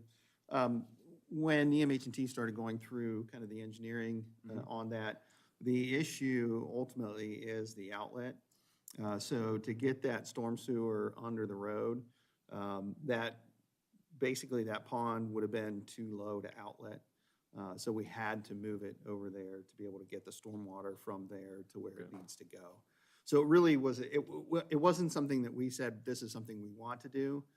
It was something that after kind of analysis of the engineering, EMH&T came back and said, we're not going to be able to make this pond work if we don't get it moved to the other side of the road. So is it because it would be too small if it is on the other side? No, it would be too low. Too low. It would be too low to outlet Okay, yeah. to where it actually needs to outlet, which is on the side of the street, which it's on right now. Okay. It needs to outlet on that side of the street and actually go up to connect to the other stormwater basin. And so down on the opposite side of the street, it ended up being too low, and water won't flow uphill. So that, unfortunately, that's just what we ran into. We didn't want to move it either, but. Okay. Plus that low area is a wetland, which we'll have to mitigate. So we're basically taking out the wetland and putting the pond in that location. So from a tree You mean where it is now, you mean? Yes. Yeah. Okay. Then I have a question about the new park. I don't know, it's not really a new park, but there's like a rest space kind of now, like a little, I mean, you always like, you made such highlights about these parks, and now it seems like, oh, it's just an afterthought now, that one area park. Well, it's not really I mean, we needed to provide some additional open lawn space. We have some pre-programmed area in all of those areas. Having an area where we have some open lawn, you know, where people can do some more active things, provided we buffer along the backs of those lots, I think in itself is, you know, in effect, some programming. I mean, we got a really highly programmed and landscaped, you know, area up in the patio home. We have a very highly programmed and landscaped tree restoration arboretum, you know, over on the other side. So trying to create all of these unique experiences, you know, I think is fantastic for the property, and it kind of fits the theme with what we're trying to do naturally. I think this space for us was more of an opportunity to just provide an open green area. People So walk this their is gonna be dogs and, a grassland. yeah, it's going to be mowed, maintained grass area. Okay. I'm good. No, they've been addressed. Been addressed, thank you.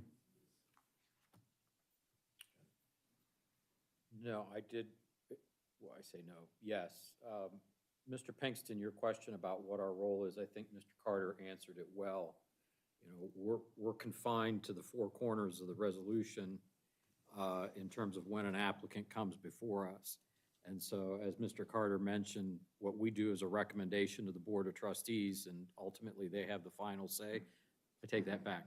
Ultimately, the residents have the final say in terms of a referendum, but we're confined to the four corners of the zoning resolution and whether or not the application meets or can come close to meeting the terms of the zoning resolution. I mean, I think that's the safest way to explain it. Unfortunately, that's up to the chair. I'm not the chair, so, No, I think we've talked about this enough. yeah.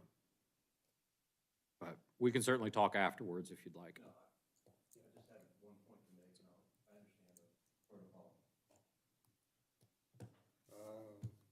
No, I'm good. We've worked through pretty much all the questions and where we're at, so. You would like to go through the divergence review and We would. formal vote at this point? We would. Okay. Last question, sorry. One more thing. Well, we had talked about, Mr. Schaefer, when you wrote the technical or the memorandum or something, but it was about, you know, let's say, for instance, we zoned this PRD, and it didn't become PRD, it would be zoned that. And originally, there was, Roman and Hughes had offered to have it returned to rural residential. I don't remember all the legalities of that, because if somebody else came in, they would have to go through the entire process. Is that correct? They wouldn't have to rezone it, but they'd have to go through the process of what to put in there? Yeah, they did rescind that, and I think I looked into that, and it didn't seem like something that would actually work. Once you rezone a property, the zoning is the zoning unless someone comes in and once again asks to rezone it again. The zoning doesn't really go away. The final development plan can become void. A preliminary development plan become invalid after some time under our code, and a final development plan can become invalid after some time under our code, but the zoning classification doesn't become invalid.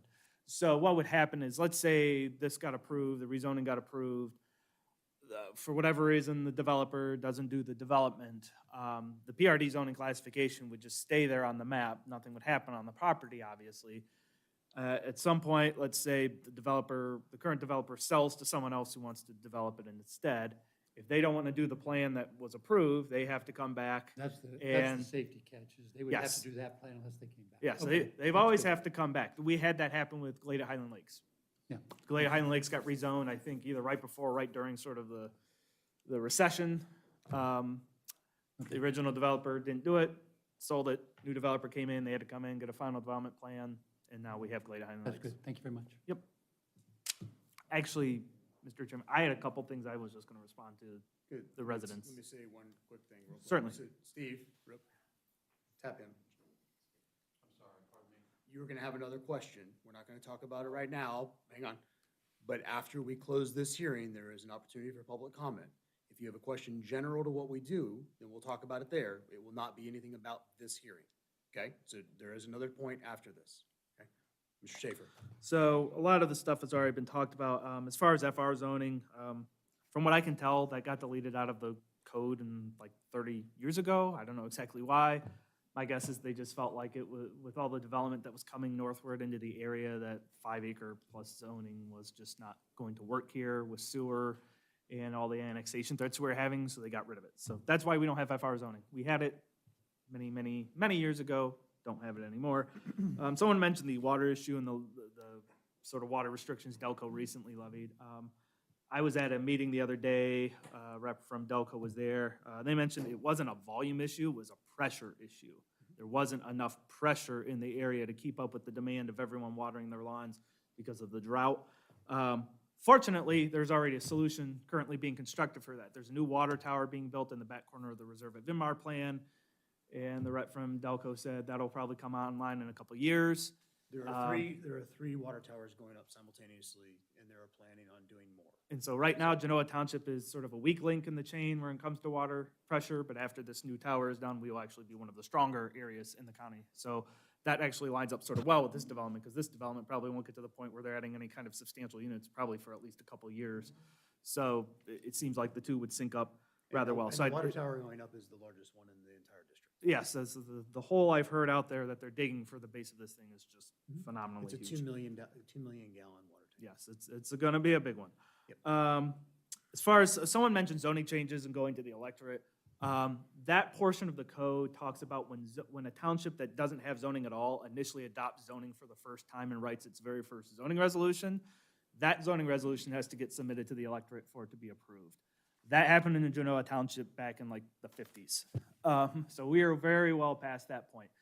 Any changes to zoning, as we've sort of alluded to and it's been mentioned, is subject to board approval and then the referendum process. But it doesn't automatically go back to the, changes and rezonings don't automatically go back to the electorate. As Mr. Welch noted, the residents have the right to referendum. That's a citizen-initiated process, not an automatic process as a function of the revised code. And any changes to that have to go through a public hearing process, and they have to be posted, and we went through that process as well. Yeah, amendments to the plan always have to go through, I have the ability to sign up on very small, insignificant amendments, but if we're talking about changes to open space and density, lot count, size of the tract, that absolutely 100% under the current code is going to come back to this board. Now, I can't say or promise what the law may read in the future. I can only speak to what the law is now. So I always say that tell people to take a grain of salt. Whatever you're hearing now is the now. These members will eventually change on the commission. The board will eventually change. The zoning rules are eventually going to continue to evolve. What is the case now may not be the case in the future. And the way that this group votes may not be reflective of attitudes of whoever is sitting in these chairs in the future. So I just always say that with caveat, because sometimes I think people come to the meetings and hear these things and think it's like set in stone forever. No, things can change. I'm not saying they will change, but the possibility is there. Stormwater, I think that has been spoken up about sufficiently. Just so people know, the developer isn't like trying to pull an end around to get around doing site engineering. That's just how it works. Detailed site engineering doesn't happen until zoning approval is secured. The developer doesn't want to put that kind of money into detailed site engineering. Similarly, the county doesn't want to spend a lot of time and resources reviewing a plan that doesn't even have zoning approval. Someone has to go first in the process, and by virtue of being the lowest municipal entity in the state of Ohio, it's us. The county's always going to say, nope, we want the township to do the zoning first. And we have no one to kick the can down further to, so that's why it starts here. And I get why people are frustrated they don't have some of these answers to detailed traffic things and detailed stormwater things. Again, that's just, as Mr. Fisher alluded to, that's a function of the process. If they get their zoning secured, they go into final or detailed engineering, do preliminary engineering with the county, they come back to us, get final zoning and development plan approval, then they do final engineering with the county, and then they have to do platting with the county, and I'm involved with doing those reviews as well as from an administrative level, so there is lots of steps to this process. This is really just the first one. Also, in regards to the detail on how stormwater works, this will go to the Board of Trustees, and I can tell you, as of right now, there's currently a civil engineer who sits on the Board of Trustees, who I'm sure will be very able to explain exactly in detail stormwater regulations and how it all works. So I can assure you, there's educated people looking at this both at the township and in the county level. And just to know about the Hoover watershed, this is my last thing, the overlay, it's become somewhat of a narrative that that's like the drinking water overlay. Protection of drinking, there was many reasons, if you look at the resolution, of why that overlay exists. Protection of drinking item was one of several reasons we put that overlay in place. And why Hoover and why not Alum? And I said this when we did the whole presentation and throughout the whole process is, we did Hoover because Hoover is, the vast majority of the body of water of Hoover is in Genoa Township. Yeah, every piece of land is in a watershed somewhere. So we can't just say, well, it's in a watershed, it also needs a watershed protection. So the difference is, again, Hoover, the vast majority of that body of water, and a lot of our success is tied to Hoover.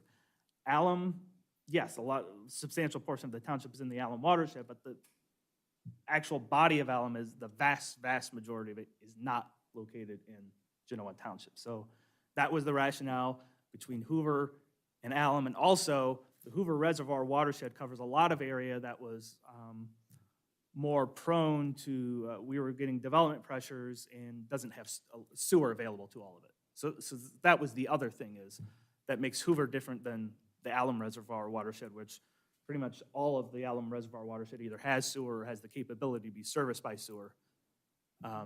Just gonna say, planning. Yes. Planning Area 4, which is fully in the Hoover watershed, and Planning Area 5, which is partially, are both 1.35 density. The reason the Hoover watershed surrounds Hoover more and isn't concerned about Alum is just like you said, Hoover's here, so the things like 100 feet off of any lot that touches Hoover and those types of things. But the watershed, as far as density is concerned, is protected, the Alum Creek is protected just as well as the Hoover. Yes, because now it is under the current, absolutely, absolutely, yes. Trustee Vaughn has spearheaded and everything, that's certainly. And I know that's somewhat moot to this conversation because I know, but the I just- watershed overlay and the recent zoning came up code too, yeah. don't apply to this rezoning request, but Right. I guess I just wanted to put out there that the Hoover watershed overlay was more about just protecting Columbus's drinking water. It was a lot more than that, actually. So just putting that on the record.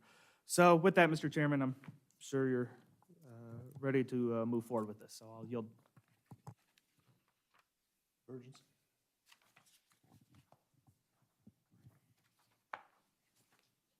So as to the divergence review per section 2707.07, unless a deviation from development standards is specifically approved as a divergence, the same shall be complied with. There are two proposed divergences. Number one, a divergence to allow development of the application to proceed, applying only the zoning resolution in effect at the time of the initial application, which was September 15th, 2022. The second divergence is a divergence from section 903.11B as in boy to allow tree clearing outside of the 15-foot from foundation limit.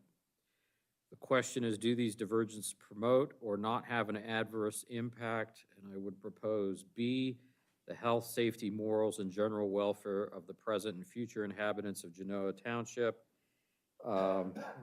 E, the orderly development of all lands within the township to its appropriate use. And F, the most appropriate use of land to facilitate and provide adequate public and private improvements. Comments or questions on that?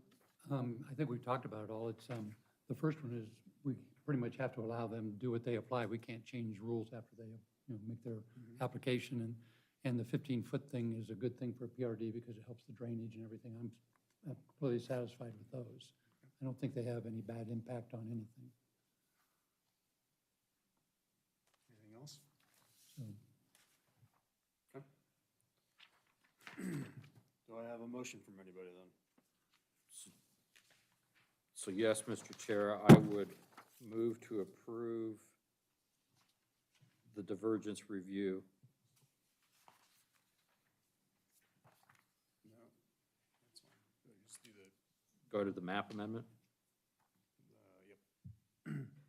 Mr. Chair, I would move to recommend approval of the following to the Genoa Township Board of Trustees. The subject zoning map amendment, also known as rezoning application, including all plans and materials submitted by Romanelli and Hughes to rezone approximately 129.5 acres of property located at 3570 Rome Corners Road, PIN number 31721005003000, 3774 Rome Corners Road, PIN number 31721005008000, and 31721005009000, 3912 Rome Corners Road, PIN number 31721005009001, and 3990 Rome Corners Road, PIN 31721005010000, from rural residential to planned residential, or PRD, also known as Mira Luna Zoning Commission Case Number 2022-06, incorporating Exhibits A through I. The motion to recommend approval of the subject zoning map amendment application is based on the following findings of fact and conclusions of law. Number one, said amendment is found to be consistent with the Genoa Township Comprehensive Plan pursuant to Section 108 of the Genoa Township Zoning Resolution. Do I have a second? Second? Discussion? Questions, comments? Good. Mr. Schaefer, roll, please. Roll call, Mr. Bernard. Yes. Mr. Carter. Yes. Mr. Welch. Yes. Mr. Wester. Yes. Mr. Leff. Yes. Motion passes. Mr. Chair, I would move to recommend approval of the following to the Genoa Township Board of Trustees: the preliminary development plan incorporated within the subject zoning map amendment application, including all plans and materials submitted by Romanelli and Hughes to construct 159 single-family dwellings on approximately 129.5 acres of property located at 3570 Rome Corners Road. And unless you object, I'm not going to read the PIN numbers again. Mr. Schaefer, are we okay with that? I'll read them, that's all right. 3570 Rome Corners Road, PIN 31721005003000, 3774 Rome Corners Road, PIN 31721005008000, and 31721005009000, 3912 Rome Corners Road, PIN 31721005009001, and 3990 Rome Corners Road, PIN 31721005010000, all currently zoned rural residential and seeking rezoning to planned residential, PRD, also known as Mira Luna Zoning Case Number 2022-06, incorporating Exhibits A through I, and there have been no commitments made by the applicant. I also further recommend approval of the following divergences to the Genoa Township Zoning Resolution. Number one, a divergence to allow development of the application to proceed, applying only the zoning resolution in effect at the time of the initial application, which was September 15th, 2022. And number two, divergence from Section 903.11B as in boy to allow tree clearing outside of the 15-foot from foundation limit. This motion to recommend approval of the subject preliminary development plan incorporated within the zoning map amendment application is based on the following findings of fact and conclusions of law, namely that the health, safety, morals, and general welfare of the present and future inhabitants of Genoa Township would be promoted or not, at least not have an adverse impact. The orderly development of all lands within the township to its appropriate use, and F, the most appropriate use of land to facilitate and provide adequate public and private improvements. Second. Comments, questions? Mr. Schaefer? Roll call, Mr. Bernard. Yes. Mr. Carter. Mr. Welch. Yes. Mr. Wester. Yes. Mr. Leff. Yes. Motion passes. It is 8:54. That will conclude this hearing. All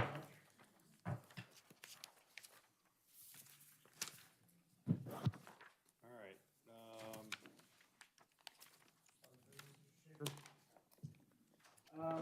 have any other official business to bring before you. I'm still waiting to get the legal review on your rules of procedure back from Mr. Fowler, so I don't have anything on that. I know he was out on vacation, but he also told me he's got a nice group of interns this summer, so I'm hoping with some extra support, he'll have some time in the next couple weeks to get that reviewed for us. In terms of applications for the July meeting, no new rezoning request. You do have a final development plan amendment application from J.C. Manny. There's a couple things they want to adjust with their plan. Mr. Benson has hard copies for you in the back there for you to pick up before you leave. Public comment, Steve? You had a question? Steve? You had a question? I'm going to give you a resident's perspective, okay? I live here. These folks that left and the folks that'll probably show up at the next meeting live here. Their expectations, or I should say their perception of what you do is to protect their back, have their back. I understand business, I'm in business myself, okay? I understand making a buck, and I totally get it. But I want to ask you, gentlemen, a question.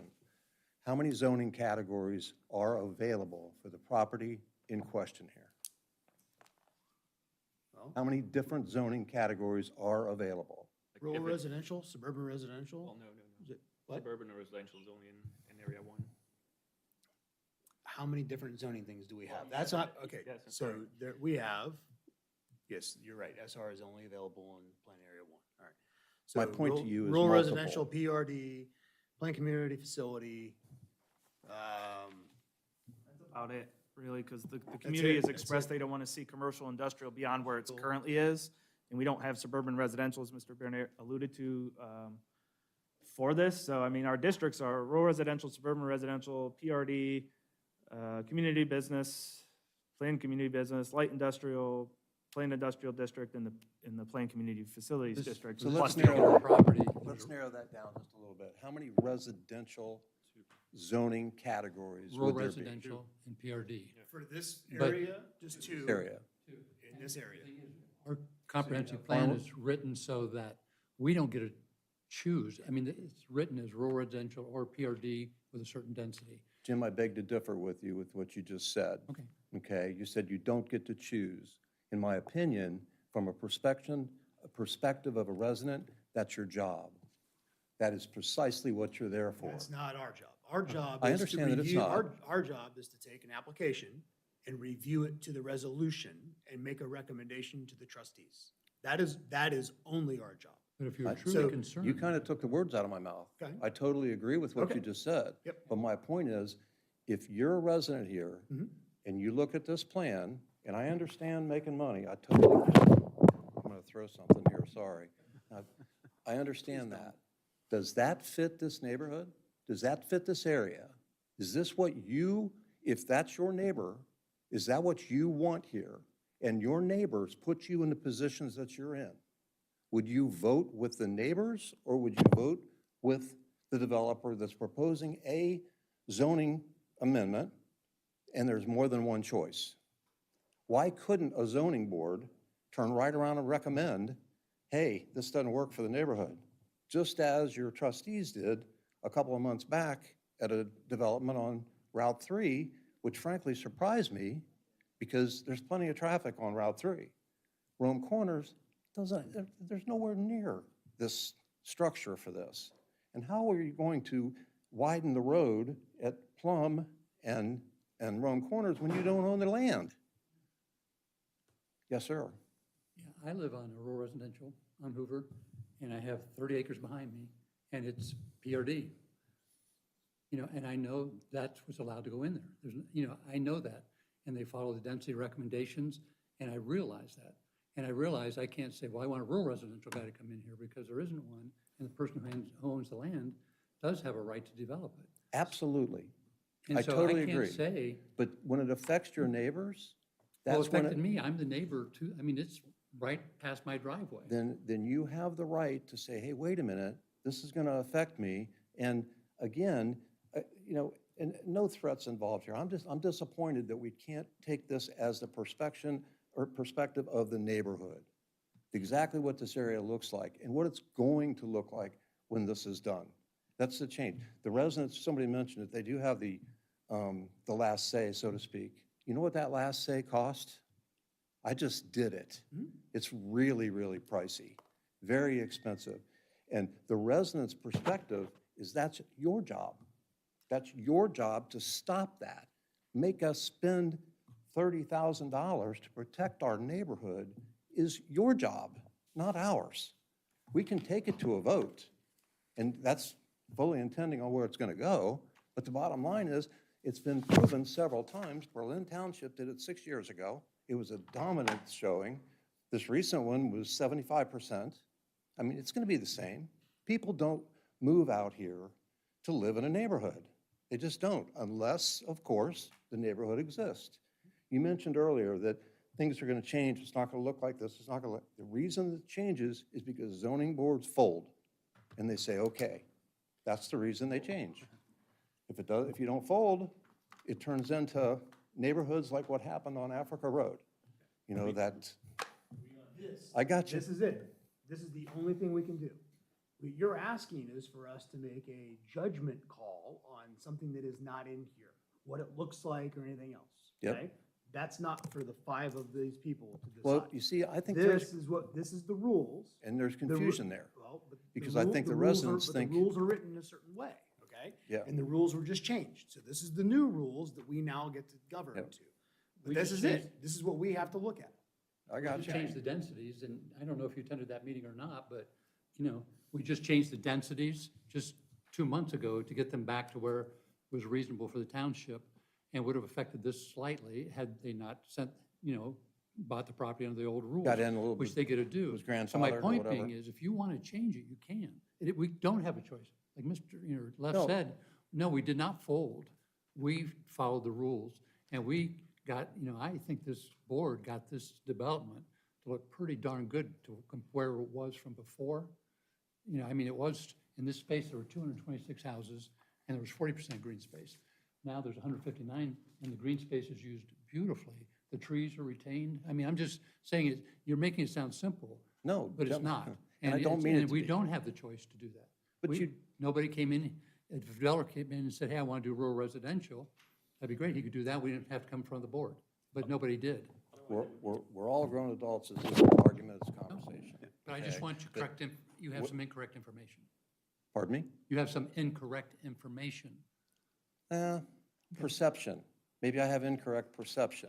Okay, But well- I would be willing to wager with, if you ask the residents what your role is, it'll be much closer to my description than what you just gave me.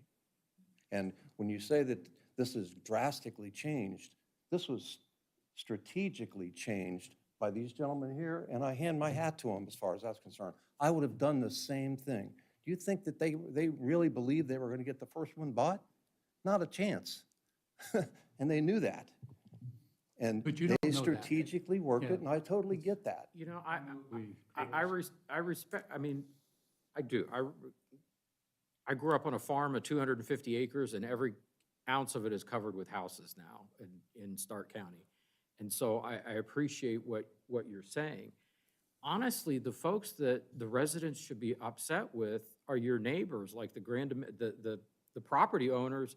And no offense to Mr. Romanelli. Absolutely, But no offense. you should be upset with them for selling their property to a Oh, developer. no, absolutely not. You can't, Well, you but can't tell them they can't sell the property. that's the American way. Yep. They owned the property, they have the right to sell it to whom they want to sell it to. And we don't get that choice to judge what Mrs. Grandomenico or what the Hales may do at some point in the future. And But- they set the price. Yeah. I'm sure they did. And, I- you know, I don't- Hey, I've got 13 acres over on Plum Road. I've watched it just skyrocket. I totally get it. But what, I care about the area, okay? That's the truth of the matter. I care about the area. I'm not crazy about leaving, so to speak. My taxes are running me out, okay? But the bottom line is, I still care about the area. I understand business like I know. The truth of the matter is, what's happening to it is you're just destroying it. It's gone. And when it's gone, it's gone. You've done a brilliant job at managing the other side of Hoover. If you look at the other side of Hoover, you guys, I don't know who was responsible for it, but you don't have any of this over there. I mean, that has They to don't do, have sewer. yeah. Sewer's the driving dictates factor. the entire thing. And that, you can Yes. call that an asset as far as there's concerned, but I've got septic at my place, you know? And you may have had that when you grew up or whatever, but. I did. And that's an avenue to do what I'm saying. And again, nothing personal to anybody, I'm just saying, there is a perception difference. There's truly a perception difference. And of what the that's zoning why law is we, for. and that's why we try to describe as much as we can, because there is that perception. And there's questions like this that continue to come up. And so that's why we keep saying same things over and over, Yep. just because it's different groups of people, different people, you know, I will it's share different exposure. frustration with you, though. This could not happen. I mean, I guarantee you, it gets pushed to a referendum, it will get soundly defeated. But the problem is mustering up the support to do it and having the desire from the residents to group together and organize it. You guys are much more focused than the residents are. That's just the truth of the matter. But if it goes that far, you don't have a chance. It'll never get by. And the problem with that is it takes strong-willed people to push it through. I did it once. I'm not sure I'm ready for that again, as far as that's concerned. But the truth of the matter is, I just hate to see the area turn into what it's going to. So I appreciate all your time. Thanks, Steve. Thank you. And by the way, I just want to, I'm not taking their position here, Turn your mic on. but a lot of their role, and I agree with what Chair and what Mr. Carter said, is really set forth in the Ohio Revised Code about what they're permitted to do, what they're supposed to do. And the devil himself can come in here and file a zoning application, and they've got to review it under the standards of, and make a recommendation. So, and by the way, I get your point. I totally, And I don't it's want you a- guys it's to a think I'm dynamic. against you No. guys, because I'm not. I'm a business guy too. I know I'm coming off that way, but, you know, the truth of the matter, if I was in your seat, I would not, I would take the resident stance. And I would fight against that to, hey, a 3-acre piece right next to my property was on the market for 1 hour 2 months ago for $325,000, and it's a weed field. So any landowner, I don't think they could argue with the point that you could cut your property up and do just as well. I mean, I'd argue that point all day long. I mean, but it's gonna happen this way, and, you know, some people are gonna stand up and shoot their mouth off. But anyway, business is business. Thanks, guys. Any other public comment, real quick? You gotta come up. And you gotta say your name again. That poor thing's taking a beating. isn't it? Okay, I just wanted to ask, the wetlands that are on the property border, Not about this. in general, I just You want can't to, ask do you can ask a talk? general question. Okay, in a general Not- question, when the wetlands are mitigated, do you deal with the Army Corps of Engineers when you cut it halfway off? Half is on the property and half's not? Do you know what I mean? How does that work? You deal with the Army Corps of Engineers on wetland mitigation. Right, so if they're going off of the property that you're working on, what's the other half of it happen to it? Does it dry up then once you work on, do you know what I mean? Because obviously wetlands don't just follow your property line. On-site or you mitigate it off-site. You No, do she's one- saying what happens to the half of the wetlands on her property. That's what she's asking. Oh. So a wetland is extending beyond property lines. We only do. mitigate once on our property, so the wetland on your property will remain. Is it What's that? We're talking about this application. Yeah. It may be an offline conversation. So, yeah, let's take this to, All right, we're talking about yours now again. all right. Okay, thanks. So you can ask that question all you want when the Board of Trustees gets to have this conversation. Okay? All Talk to right. them directly. I mean, Our next meeting is July the 10th in this room. We'll have a site walk, maybe or maybe I not. won't know until the 20th. Won't know till the 20th. Do I have a motion? Mr. Chair, I would move to adjourn. Second? All in favor? Aye. Aye. Opposed? None? Meeting done, 9:09 PM. All right.